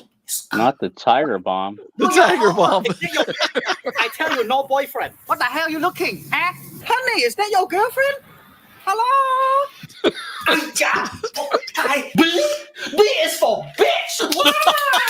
Hello, Bobby Avery. What's up, everybody? Does your Asian mom act? Okay. You want to put us at 3? So usually, Baby Dave, we don't have an Asian person as the guest. So usually the guests are really uncomfortable on this segment, but we just keep playing with it. Like, oh, what do you think? Was that racist or whatever? But all right, you guys have the Asian moms. How true was that to Asian moms? I've been triggered on a couple of those segments. I was like, man, y'all better not be PTSD lying. coming up here. Yeah, I was like, y'all better not shit, be is my lying. room clean? Did I clean my room? The things that jumped out at me was Get help me do this. Help me do this. I think my Oh, mom yeah. fakes being like helpless. So I'll like help her for whatever reason. Like one time I was at work. "Oh, Adley, there's a drip out of the sprinkler," and I'm all like, "It's dripping, whatever, dude." And then she's all sending me pictures of it, Dude, freaking out. And you stop after work, and I'm like, "Oh my gosh!" And they last go, time "It's a I was at tiny-" yeah. Adlai's mom's house, I was working on the sprinklers, and I'm not lying. Those overhead sprinkler things, Oh Adlai. yeah, the misters. The Yeah, I misters? was. Don't you remember I was working on? Your mom's like, "Come on." Yeah. Yeah. Oh, Holy that's cow. too funny too. And then I think the other thing is eat. Always eat more, eat more, Yeah. eat more, Eat. eat Yeah, more, eat. definitely. Because like growing up as a kid, I was the grazer, so I just eat a little bit, wait a while, come back to the plate, and my mom would hit him. Like my dad hated it even more, just because just that military. You've got a certain amount of time to eat, and you got better eat Oh. then and there. We ain't got time to wait for you to do this grazing bowl, you know. So, Did you have sisters though? Did mom say, so "Oh, you I'm the do middle that"? kid. So I had a Okay, sister. She's 3 years older than I am, and then I have a brother that's 2 years younger than I am. So I am the troubled middle child. the middle. Okay, okay. Because I do remember. Well, my mom would talk about, but it was never to the boys. It would be to the girls. Like, Yeah. oh, you got to lose weight. You're too fat. Yeah, Like, exactly. I yeah. heard that one. Yeah, that one. I'm like, oh my You're too gosh. fat. But the boys would be like, eat, eat. You got to eat. Too skinny. The not eat Yeah. out. Don't eat out too. Don't eat out. You're No. wasting money. That was Yes. another one. That was Well, another one. no, That like was because my mom was an actual nurse in the Philippines, and then she moved over here. She tried to basically. She didn't want, because Filipinos are very strict on their diets too, as far as what they eat, and they most Seventh Day Adventists are either vegetarian, or hardcore vegan now, just because like it's a healthier lifestyle. So she would just like a Wait, lot how of did your mom tofu. allow all this going on when you were 17 and DJing and all that? Speaking of Asian moms. She hated it. Oh my Really? God. But she there was just certain things I just like, this is what I'm gonna do. I could either have your blessing or not, but this is what I'm gonna do. My And then mom when would I say, my yeah, mom would say, "When you gonna get a real job?" yeah. Yeah, when we were Yeah. working in radio. Yeah, there was a lot of that, and then when I started, I moved out, started paying my own bills. He's just like, okay, he's doing it. I Yeah. can't stop him. He's actually getting it done. He's Yeah, not actually running earning a running back living. home to go like I failed. You know, Well, you when you know. get a real job, maybe lawyer, doctor. That's the ones I got. Like, yeah, it's a I mean, radio I'm just trying to gig. be It's like alright. E-Rock, bro. I'm just trying to be like E-Rock. E-Rock. Is he one of the dudes from Fresno? No. E-Rock down at well, he used to work for Power 106. I think he works for the Real 92.9 or Oh, 90 okay. 93 down in LA now. Okay, But okay. he One of is the he legit is ones, the yeah. man. Yeah, because I remember when he worked in Sacramento and then worked in the Bay Area, I think he worked for a while. No, he worked for what was it? KMEL, Camel. Oh, KMEL. really? Okay, yeah, that's a Yeah. big one So, too. but Yeah. he's solid, man. He's just one of those guys that is, smart. I think he had an uncle that was a radio DJ back in the Philippines, and that's how he got the bug to just, be in radio. That's That's cool. awesome. Yeah. Yeah. But yeah, Okay. he's a big name, So man. I think he still is the official DJ for San Francisco 49ers, if I remember right. Oh, that's cool. wow. So Big he game this gets weekend. invited to all their home games. I know he has a residency at Light Nightclub in Las Vegas, but he Nice. flies out, goes a bunch more. He's a part of. I don't know if you guys know, with the music record pool Headliner Music Club. He's a Yeah. part of that with Yeah. DJ5 and Eric Deluxe and those guys. Oh, that's dope. Just So incredible bunch of cats. so not offended, not really offended by the video then of the Asian mom. No, it's like I said, it's triggered by a couple of those. There's nothing like Just I've memories, seen huh? all that. I've seen all Yeah. of that. All And right, so it's here's about my it. question. So like next week we'll have Asian dad. So then it's way easier to find Asian dad videos though, man. People really hate their Asian dads. I'll tell you right now. It No, sounds like maybe there's a lot of trauma because there's a lot of pressure. it's mean, well, they're Mhm. strict. Yeah. They're Mhm. strict Yeah. and they're very masculine. And they're not very tall, so they have to be extra masculine. You know what I mean? Like your dad could break somebody in half when you were a little kid. Yeah, Then you get exactly. older and you're like, wow, you're 5'4", you know? Yeah. That was my dad. I'll tell you that right now. But yeah, anyways, this is what I was going to ask. So my wife is Caucasian. And so a couple of weeks ago, I thought, I was like, man, we should come up with a bit. And I was like, let's do this bit. Asian mom, Asian dad. Asian mom was first. And it was a funny song. I was laughing, so on and so forth. And I was talking with her about it. I said, did you think the bit was funny? She was like, I don't know. Is it racist? And I was like, I don't think it's racist because I'm Asian. So I feel like I'm supposed to be able to pull that, to do that. Yeah. But then she was like, but what if a white person would have sent you that video? So what do you guys think about that? Like, what if a white person sent you that video and was like, hey, Dave, what do you think of this? If there was a Hey, white D-Lay. person that was portraying the Asian mom, you know, and didn't do a good job of it, yeah, that I can see it coming off as being racist. You know, No, I'm saying but I'm saying, what if one of your white homeboys text you that or email Just the video of the just Asian. the video and was like, hey, Dave, I know you'll like this or something to that effect. Would that how'd be you find racist? my mom? That'd be my question. How did you find my mom? And how I'd did be you like, know that she did all that? yeah, I'd be I like, think it depends on who the person is. I think Yeah, it, I like, mean, like like I if have a it's bunch one of of my friends, and homies, then like we're we good. rewrite. I'm like, because I have friends of every ethnicity, Yeah, and you bust gender, balls. whatever, Yeah. you know. Yeah, And they, if I can't make fun of you, why are we friends? Come on, yeah. you know. yeah, yeah. You I'd have to say, have that certain level of friendship where you know what's funny and what you can get away with, you know, Exactly. and that but still be tasteful. Because at the end of the day, you know, friendships are all about commonalities. And if Mm. there's an experience that like you've shared with your friends, because I'm sure that whether it's going to the movies and laughing at the same funny scene of Step Brothers, or going to a nightclub and experience like a world-renowned DJ and going like, holy crap, that was it's that shared experience between, I don't know why I'm like Italian all of a sudden, but but that shared that shared experience that you have with your friends, those commonalities that you get to share together, that build those friendships and relationships. I 100% agree with you. But if it's Hank from The Office, who I already kind of thought was racist, nah, bro, don't be sharing me that video. What are you trying to say, bro? I don't know nothing about you. Yeah. We're So no usually longer it's, friends. I was never a friend, so yeah, that's just racist. Yeah, exactly. All right, so what do we got for some news stories, Adley? All right, guys. So we got a story about Flo Rida and 50 Cent, and he talks about Flo Rida won that $82 million lawsuit. Snoop Dogg named captain for the NFL Pro Bowl. And then, Usher's Flamin' Hot Cheeto hairstyle roasted by Joyner Lucas. And then Kanye West dropped by lawyers via newspaper ads. I'm saying story number one. I haven't heard anything about 50 Cent in a while. Yeah, Flo Rida and 50 Cent. Was there beef there, or we is do that where they're going? We do 50 Cent stories like every third week. Yeah. Oh, Dude, he's smart. He's man. always He doing stays out something. there. Yeah. Let her ride. All right, guys. So Flo Rida, he responded to praise from 50 Cent after the G Unit mogul saluted his recent $82 million win in the lawsuit against the energy drink company Celsius. And in an Instagram post, 50 celebrated Flo's win and noted how he was only drinking the beverage because of the Florida rappers' association with it, which was the main point of his lawsuit. Official Flo is a good dude. Celsius was wrong, and they're going to have to pay now. I was only drinking it because Flo was involved. Money by Monday. In his response, Flo added how 50's accomplishments were running inspiration amid his lawsuit. Quote, love you, brother. Always appreciated and a true inspiration to the situation in a way you've accomplished in your ventures, he said. So, yeah.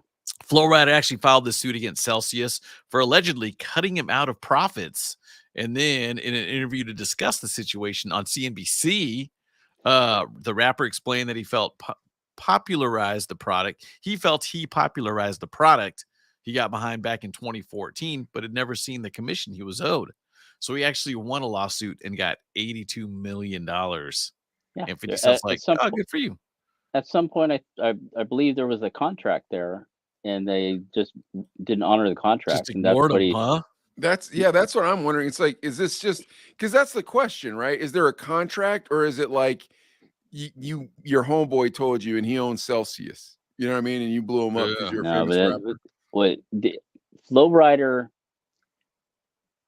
since I've met him back in 2004, is a businessman first and Mm. foremost. He's a rapper, musician, artist second. He's a businessman first. Huh. Because pretty good. I remember seeing his contracts for when he would do his performance contracts. So I got to see, as when we would throw shows for KLUC, like Red, White, and Boom on like 4th of July weekend. We would have to, get all the tech writers and, hospitality writers. And he would, it's his signature. It's not his agent. It's his signature Oh, wow. that's on those things. So he knew specifically what he wanted.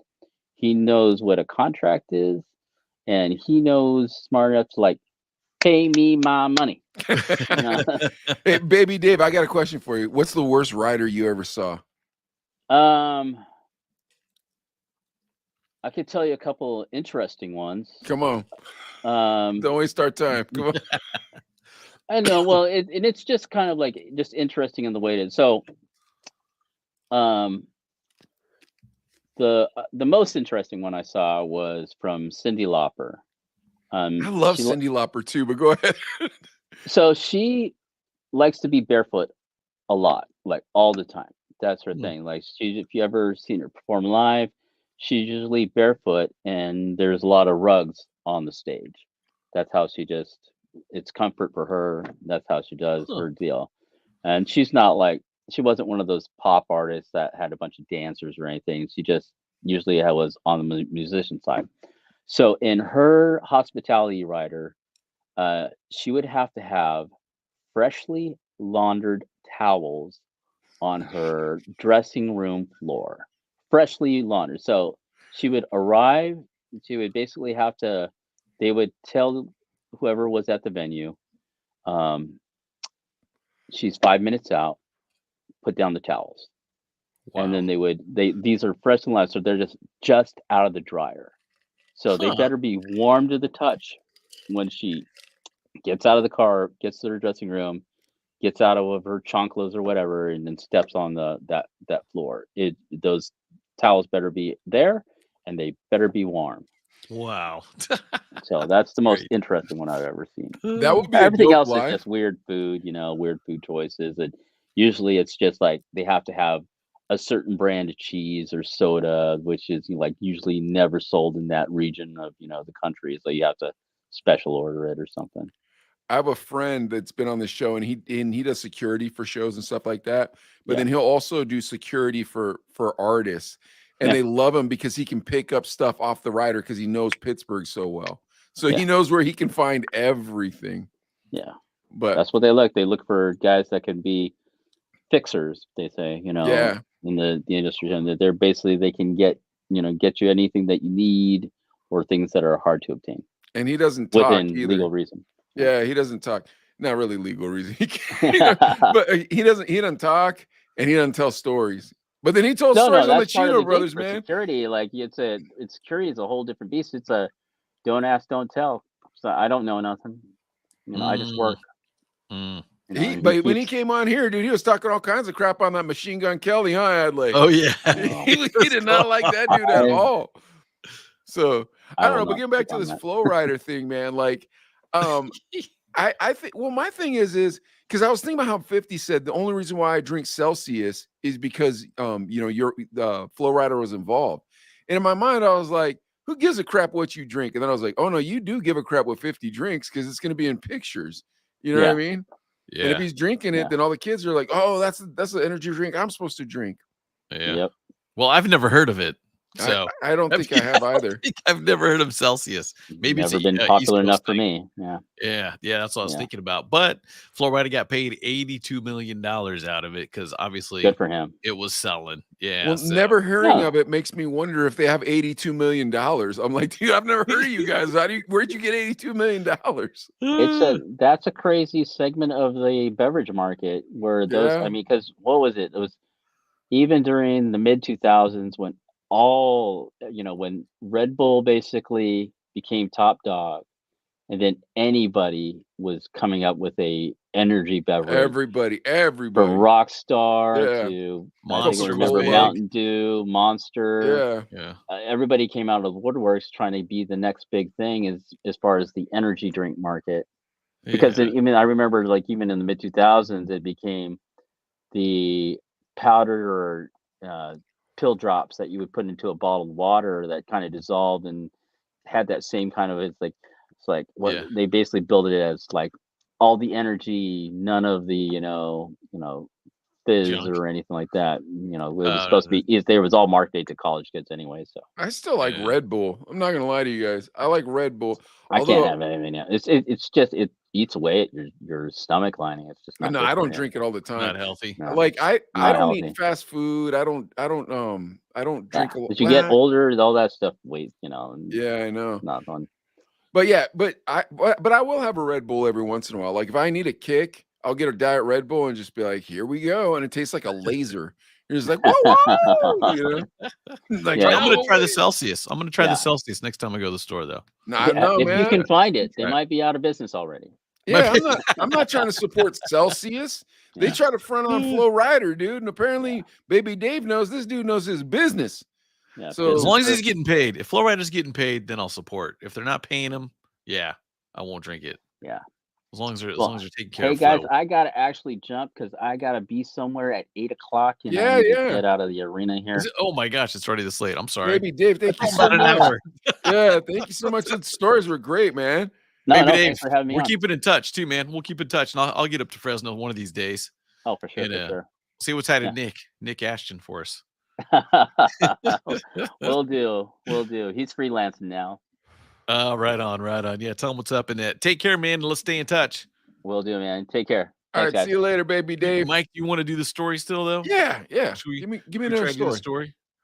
Okay, let me do one more because Baby Dave. It always. I told him I was like hour and 15 minutes, and then what always ends up is we start getting. I was into it and trying to, stuff. yeah, I was trying to get us going. I was trying to get us to the news, but Asian mom hopped in. Yeah, I was like, yeah, I didn't want to miss that either. So you want to do Usher's flaming hot Cheeto hairstyle? Well, the only reason why I wanted to watch that video is so you'd remember who Joyner Lucas was. So yeah, let's do that one. Let's see that one. Okay. This is a funny story too. So Usher's new hairstyle has got the internet talking, and Joyner Lucas joined in on the conversation by roasting the R&B legend's latest cut. Usher revealed the new bright orange haircut in a video posted on his Instagram while announcing his arrival in Paris. After the video was reshared by the Shade Room, Joyner wasted no time in clowning the hitmaker's fluorescent fade. He says, "My N look like a flaming hot Cheeto." Hashtag legend. Joyner wrote with a laughing face emoji. The rapper wasn't the only one with jokes, as one fan quipped that Usher had been in Vegas too long, referencing the singer's Sin City residency. Another Instagram user speculated that the 44-year-old was going through a midlife crisis. Here's my thing. Is Usher gay, right? Is he gay? I don't know. No, he's got kids. He's been married. I mean, I think he just went through a divorce. Maybe, I don't know. Maybe it's a midlife thing then for real. I think he's gay, isn't he? I don't think so. I feel like he's one of those guys they're always calling out on the down low. Yeah, like on Black Twitter. Interesting. I feel like they're always saying that he's on the down low. Maybe I'm wrong. Maybe I'm mistaken for a different artist. But so that's why the hair thing. It's like, yeah, but if he's flamboyant or whatever. That being said, what did Joyner Lucas said? He looked like a flaming hot bag of Cheetos. Flaming hot Cheeto. Yeah. You look like a flaming. Oh, flaming hot Cheeto. Yeah. Interesting. I'm telling you, that's Rick's asking for a picture. Can I post this picture up? Yeah, put it up, dude. Let's see Okay, what happens. it's the Instagram story, but this Does it should show his work. picture? Oh, I gotta share. Hold on one sec, guys. Give me a sec to present. And you gotta click like 4 things here. But He's Usher, I'm telling you, but they say that about Diddy too. Yeah, bro. That looks flaming hot Cheeto, right? I think there's another pic. No, that's regular Usher on the left. And Joyner Lucas Flaming on the hot right. Cheeto. Yeah. There. I don't know if there's another one or not. Nah, that's the only one I got. Of that. I think. Do you think that Joyner Lucas is calling him out to be homosexual or no? Joyner Lucas is he's one of those deep guys. You played that song for me a couple days ago. Here, put us in Rebel. Oh wow. Yeah. Oh, wow. Ouch. Yeah. So, but he's actually I've heard of some of Joyner Lucas's other music where he's like a, almost spiritual Yeah. about people, like a Yeah. real seems like a real loving dude. Um, But he's also very subliminal. Yeah, so I don't know. You know what So I and mean? so, but I think in a weird way, I think it's kind of cool that Joyner Lucas kind of called him out, like, bruh, that hair. You know what I'm saying? It's bright orange. It's like, It does look weird. you know, It looks weird, dude. I'm not gonna lie to you. But yeah. my Oh, it looks question odd. is, this is the first you've heard that Usher is a closeted homosexual? This Yeah, is I've literally never the heard first. You've that. never heard that before? All his music's all sexy, and there's always women, and Dude, he's got, they're saying that he overcompensates. I'm telling you, bro, if you type that into YouTube, you'll find all kinds of videos where they're talking about this dude like that. okay, well, yeah, we'll have to look into that. Do you think it? But at 44, you're supposed to be doing stuff like that. You're a grown man at this point. You still doing that? Or is it different times? Now it's like you can Okay, be as hold old as on. you want and be silly. I feel like the hair was orange, not red. So when he said you look like a flaming hot Cheeto, remember when we That's were true kids, too. they called the Cheetos are homosexuals, orange. but they called the Flamin' Cheetos homosexuals are red. are red, exactly. Yeah. So he had Interesting. orange hair. He called him a flaming hot Cheeto. And when we were young, they used to call the gay people flamers. You I remember remember they used to that. call them I do that? remember that. Yeah. Yeah. So interesting. Joyner Lucas I'm not saying letting that, us folks. know I'm not. something. I personally am not saying that. I'm not trying to bring drama from the Chino brothers. We don't know Yeah. one way or another, and And we if have he is, he is. I don't exactly. care. It's none of Yeah. our business. Yeah, Yeah. but in that community, they like to call people out, and I think I This feel like that's what he's saying. and if he is, there's gonna be a lot of disappointed women. Because he's a sex symbol. Yeah. Yeah, that is true, but I feel You like know? there's always disappointed women when they find out dudes are gay that are super handsome. Bro, here's the next thing. Come on, let's be honest with ourselves. You can only be so handsome and be straight. I'm being honest with you. Dude, we know gay dudes do take care of themselves really well. Is that kind of what you're getting at? Like, what I'm saying is this. We've had a ton of straight homeboys. None of them look like Usher. But we know some gay dudes that did. Yeah. Just everything's in place, usually. Yeah, dude. Most Dudes gay aren't supposed to have yeah, everything in just- place. Yeah, and just straight. Look You know at what I'm us. I'm a mess. Exactly. Come on. This is exactly what dudes look like. Yeah, unshaven, hat all Yeah. crooked. Do my You know what I socks mean? match? Maybe. Dude, I don't even know, bro. That's the thing, bro. So I'm not personally saying Usher is homosexual, nor is Adley. But what's that? Shout out to Panama. I take offense to that. Oh. Panama is actually a sharp dresser. Yeah, he is actually a sharp dresser. So yeah. Well, that But doesn't make that doesn't necessarily mean. Most straight guys are a mess. Yeah, for the most part. Most straight dudes do not look like Usher. However,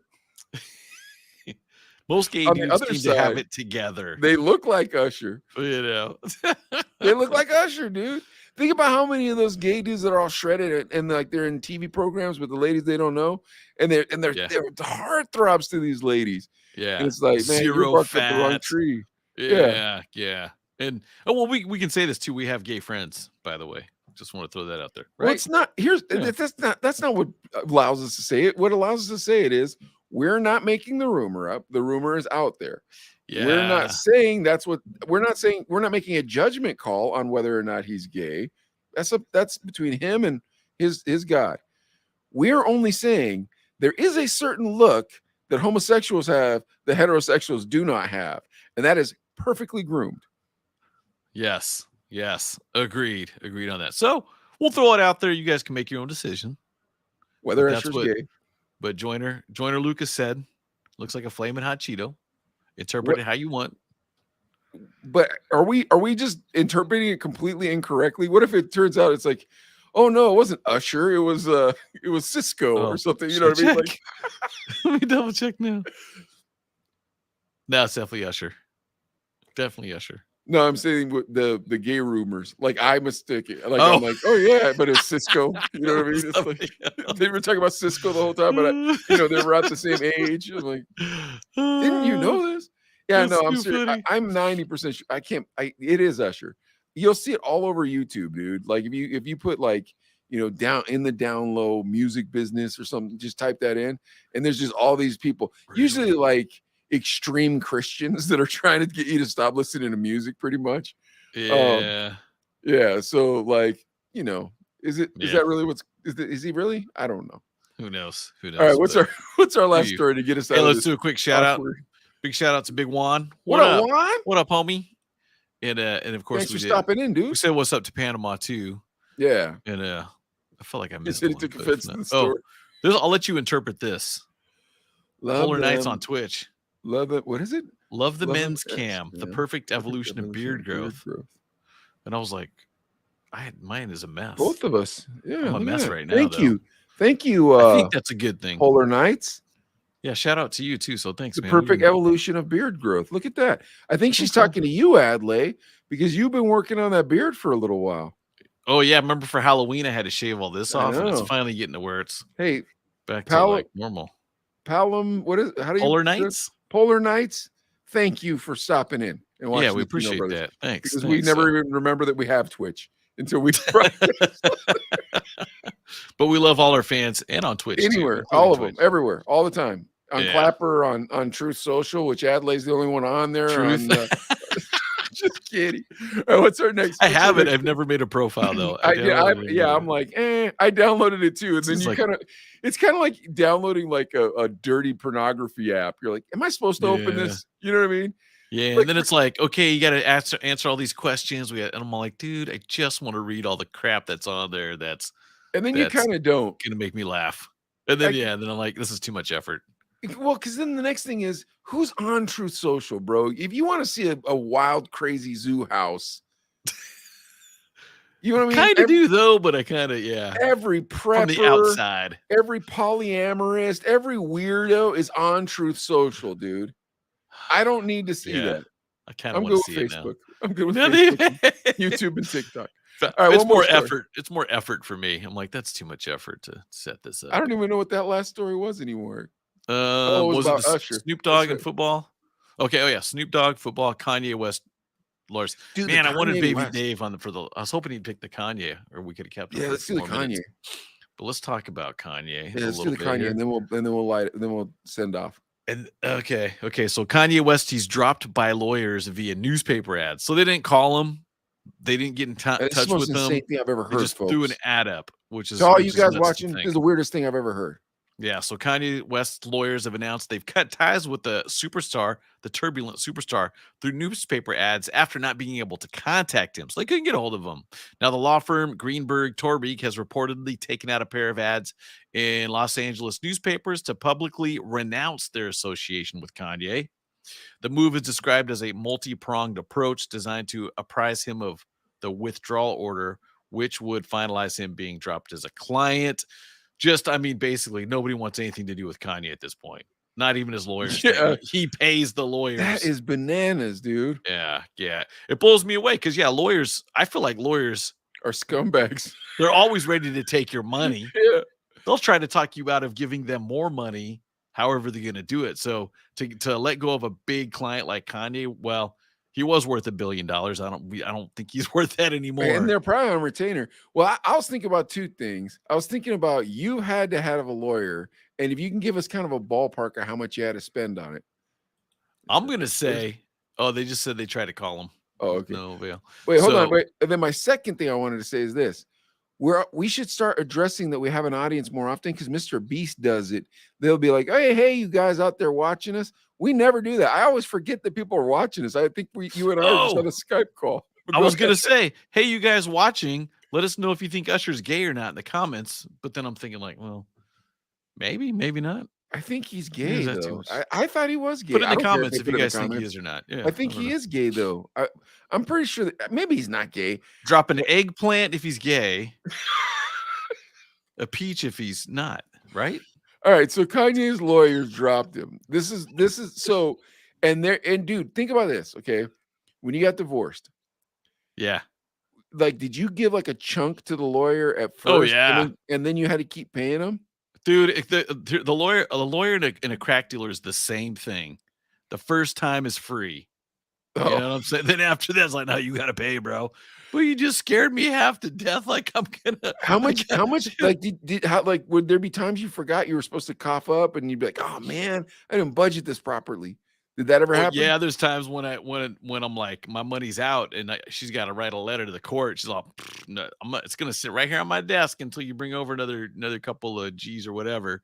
All of them, even me and my ex, we're cool now for the most part. We're cool, and we're just thinking, man, we're like, man, we spent our son's college fund probably over this 2 years we went through it. You know what I mean? Would it be On the enough? Would it be enough to buy a decent used car? Would you say? Yeah. Oh yeah, for sure. Like a 2020 Camry. Probably 20 to 20, just dollars, probably 20 to 30K. And ours was not a complicated case. Really? Complicated, but it was like, yeah, but $30,000 and it wasn't complicated. Yeah, and it wasn't there. I've heard horror stories of people spending hundreds of dollars, and it's like, that's yeah. But Panama wants to tell you something. What was eggplant again? I can't remember. Is that mean eggplant's gay? Peach is straight. Okay. Oh, yeah. My cousin's back east. Everybody knows, dude. Everybody knows Usher's gay besides you. I can't find certain things. Sometimes I'll bring up information to you, and it's the first time you've heard it, and I'm like, how have you never heard it before? What does the fist and the arm mean? That's how Usher likes it, bro. That's what he's trying to tell you. Oh, that's too funny. Oh my god. All right, what's our but back to Kanye. Kanye the lawyer. And that's the crazy part. If a lawyer is paying money to put ads in newspapers to say we are no longer down with Kanye, he's no longer a client, will no longer be accepting his money, then that's serious. But I don't know, it might be kind of late too. At this point, you're like, all right, dude, come on. You're 2 months late to the cancel Kanye show, right? It's been a couple months because they're thinking like we could still get some more money. I'm thinking, you know what? Ding, I think he's out of money. Yeah, I think that might be it. You're correct. I like your assessment of that. You're 2 months late to the cancel Kanye show. You're right. They should have canceled Kanye like that weekend. But at the same time, how about this idea? What if this could be the idea? It's old nerdy white dudes, right? And like they're representing Kanye, and then they're like, man, look at all this press this is getting. We could get a lot of press for our law firm if we just put an ad in the paper. It's going to go national and viral. Yeah, that's true too. Because we're talking about it. About it. You know what I mean? Yeah. And I'm trying. What was the company's name? Yeah. Where'd it go? Greenberg Traurig. Greenberg Traurig did the noble thing and dropped Kanye. Noble. But they took, let me spell that second word for you. Traurig. Traurig. They did not do the noble thing. Adley, do you have your phone near you? Yeah. All right. Let's do something wild, dude. You ready? Yeah. Do you think you can meet me on live on TikTok and we'll do our last story on TikTok on the air? Yeah, let's do it while you guys are watching. Oh, you guys are going to witness this. Okay, so you guys are going to witness this. But but forgive me if I'm impolite to Adley when he doesn't understand how to use technology. I don't use TikTok. We just did this yesterday. Here we go. Ready? Tell me when you're at the live page. Okay, I'm on my profile. I'm adding plus button, and I'm going over to net. Right? Wait. Live. All the way right. This is live. Oh shoot. This is you guys. This is how it is in our rehearsals. So you ready? Go live. Yeah, go live. Bang. Okay. Let's see what happens. All right. Oh, makes my gut look big. Hold on. Hold on, dude. Oh, the green screen looks green in TikTok. Yeah, no, isn't that cool? Shoot. So yeah, you guys hang tight though. We got one more story for you. All right, let's read our last story while I'm trying to find you. Oh, dude, I wanted to shoot. This is one I'm gonna throw this headline out to you. All right, go ahead. Let me know if you want to do it or not. Might be too much, but relentless wave of robbers are forcing Houston business owners to sleep in their businesses with guns. Holy cow. Like it's gotten so bad in Houston that they just stay in their business so they won't get robbed. Holy cow. People in Houston are sleeping in their businesses. Okay, yeah, we're doing this one. We're doing this one. So there's business owners there in Houston, and Mike, you're a business owner. They I'm say that absolutely a business owner. yeah, crime spree, described as a relentless wave of robberies, is forcing them to sleep at their businesses overnight, armed with guns. Now, let's see. Coach's Pub, this is a pub out there, obviously. He told the news that he saved up money for many years and moved to Houston to purchase a bar and accomplish his dream. And, quote, I lived in my RV for the first 4 months that I was here in Houston to get it started. And honestly, it was my baby. But just 8 months later, he says that a string of robberies might put him out of business. He's even gotten to know the favorite drink of one of the robbers caught on surveillance. Weirdly enough, he likes amaretto, so there's a bottle that he just can't resist. And I mean, he will shop. He would pick them up and set them on the cooler across and then come back and take what he wanted. And he's not the only one. There's documented complaints from bar and other businesses owners who told the Houston City Council that robberies are going to force them to close down. That is the biggest problem right now. Me and plenty of other bar owners are sleeping in our bars armed. Sleeping in your bars armed. Yeah, just like this with the gun. All right, hold on. So are you live on TikTok right now? Oh yeah, I'm live. I'm live right now. Can you go to plus guests? Plus guests, yeah. Okay. Cool Dude 95, is that you? No, here. I'm inviting. Okay, accept. Okay, now. There we go. All right. Check. So now you guys on TikTok, we are live on our podcast right now, and we're reading our last story. Oh, my gut looks big. And they check your messenger. There we go. So all right, so how the story goes is there's these Houston bar owners. They're business having owners to sleep, too, yeah. or business owners or bar business owners, owners too. Yeah. So they're having to sleep in their bars with and armed. Dude, what do you think about this? Is this a breakdown in leadership in our government? I think it's awful because I remember. Do you remember the riots, the 1992 riots in LA? Yeah, and all that. I worked at a record store at the time. Korean owners, and they were strapped up, bro. They were like this, just waiting. It was in Del Amo, so it's probably, I don't know what's that, 20 minutes, 30 minutes from downtown LA. But you could look out the storefront record store window. We'd be working and just smoke just coming up at all, just all these different pockets and stuff too. So they were ready, man. They were like that. They were strapped up, ready, man. Just like, but as a business owner, I don't want to sleep in my business with a gun. I want the police to do their job. Why aren't the police doing their job in Houston? Yeah, in Houston, you would think would handle business like that, don't you think? They'd be like, Texas, come on, right? Yeah. Now this one guy does say that okay, their businesses are complaining that the response is too slow. The response times to the alarms are anywhere from an hour to 4 hours. What the?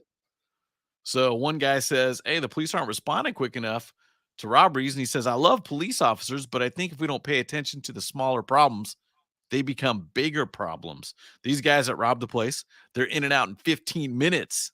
We have a police substation that's 2 blocks away from us, and the quickest response that we've gotten is around 45 minutes. We know that we're the ones that are policing them right now. So holy cow. I don't know. Would you, if it got that bad, are you going to post up in your store? Like, no, I don't know. I'll say this during the riots, like a couple years ago, there was going to be a BLM march right down the street from my shop, and the police came over and they're like, we can't protect you. And I'm like, are you out of your mind? Yeah, dude.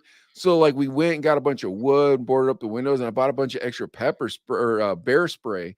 Cause I'm like, dude, if they come down, we just got to spray them with this bear spray, bro. Start a riot and stuff. Well, if like they were coming at us, like if they're already rioting, we just have I was like, dude, because we had to protect the shop. So I guess I would sleep in my shop. I don't know if dude, here's the thing. Someone needs to step up as a policeman and do their job.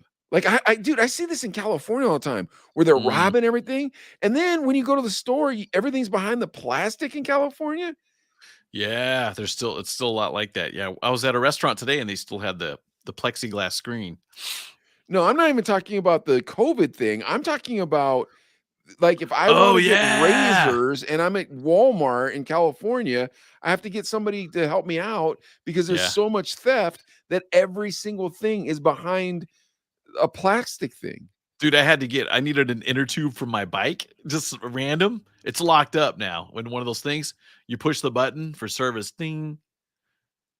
5 minutes goes by, ding. Yeah, you're like, am I Another pushing the right button? Yeah, and I'm all like, "Dude." So I end up just, breaking it and stealing a couple because I can't Oh, wait. good You for know, no, I'm you. just kidding. I'm kidding. I just end up not buying it. So I'm thinking like they're probably losing business because of that. Because like I can't get to it. I can't buy it.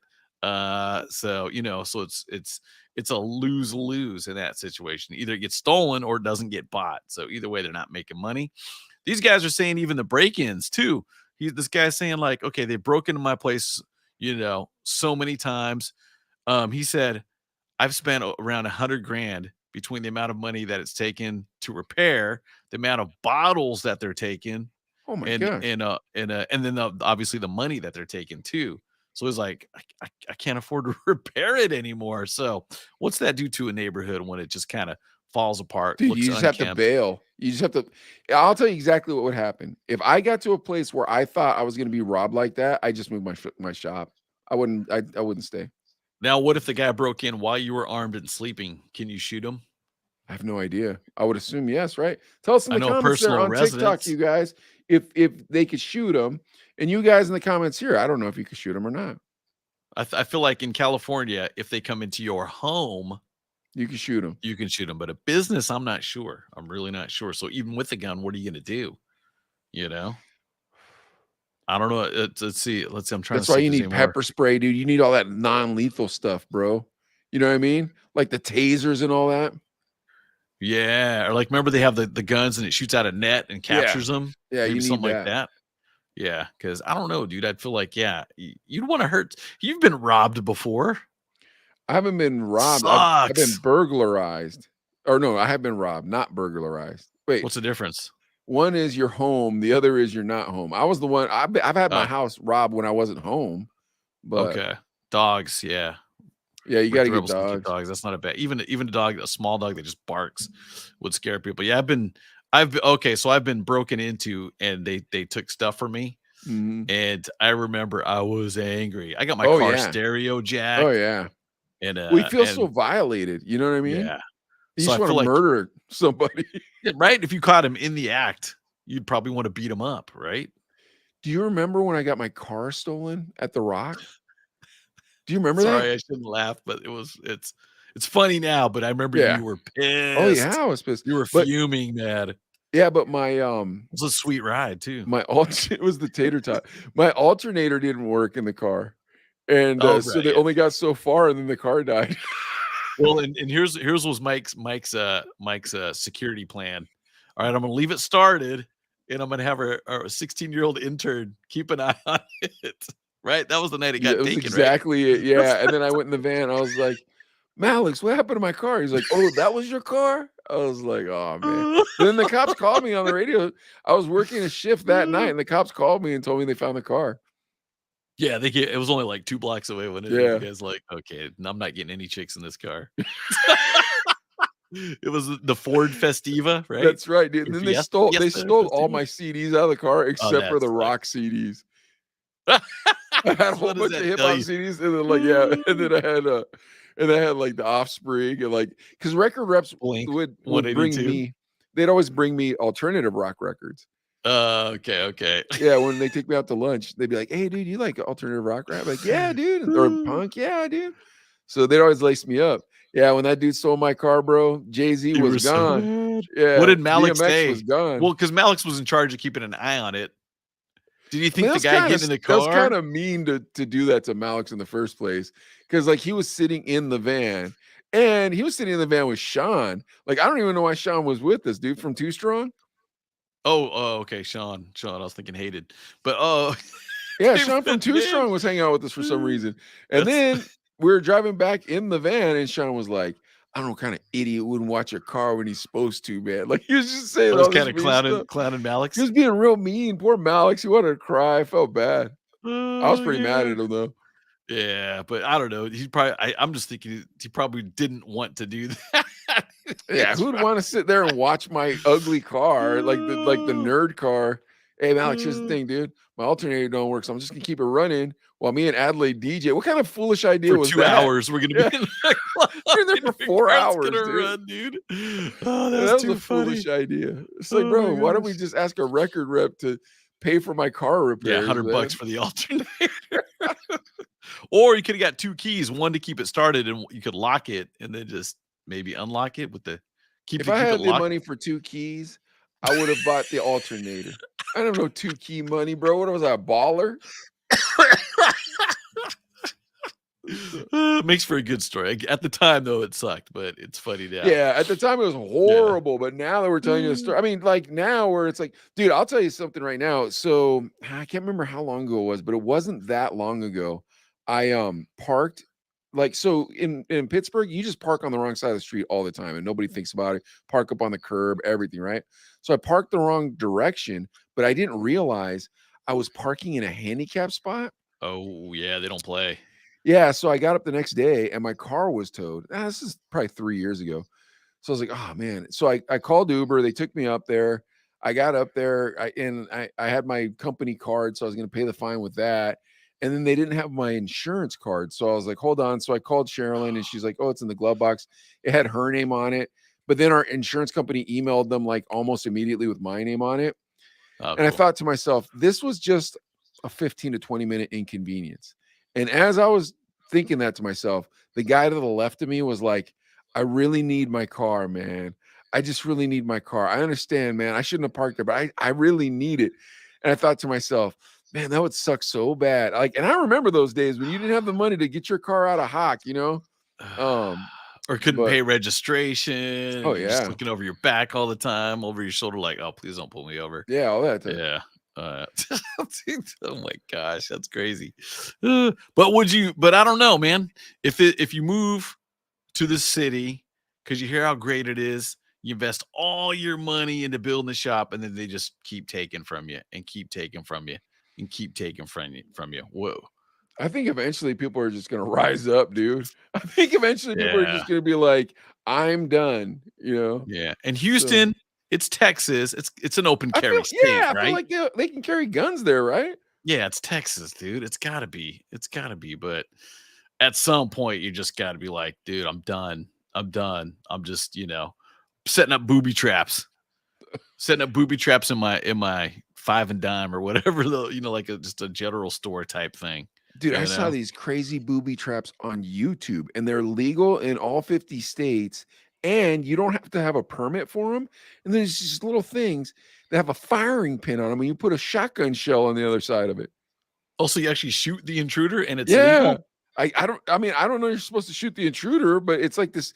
It looked like a little cup with like a spring on it, and you put a shotgun shell on the other side of it, and then you put a wire from it. You know, it has a hook. You put a wire, you tie it to a tree. Oh, that's crazy. Yeah, because I'm thinking, dude, I'd be that dummy that kind of forgot about it. Yeah, And be I like, thought oh that same crap, thing. dude. I thought that same Shoot my thing. face off, dude, or something, dude. Yeah, I wouldn't do that. But something. Do you remember even like going to Mexico? Remember they'd have the broken glass Oh yeah, on the top of the yeah, walls? yeah.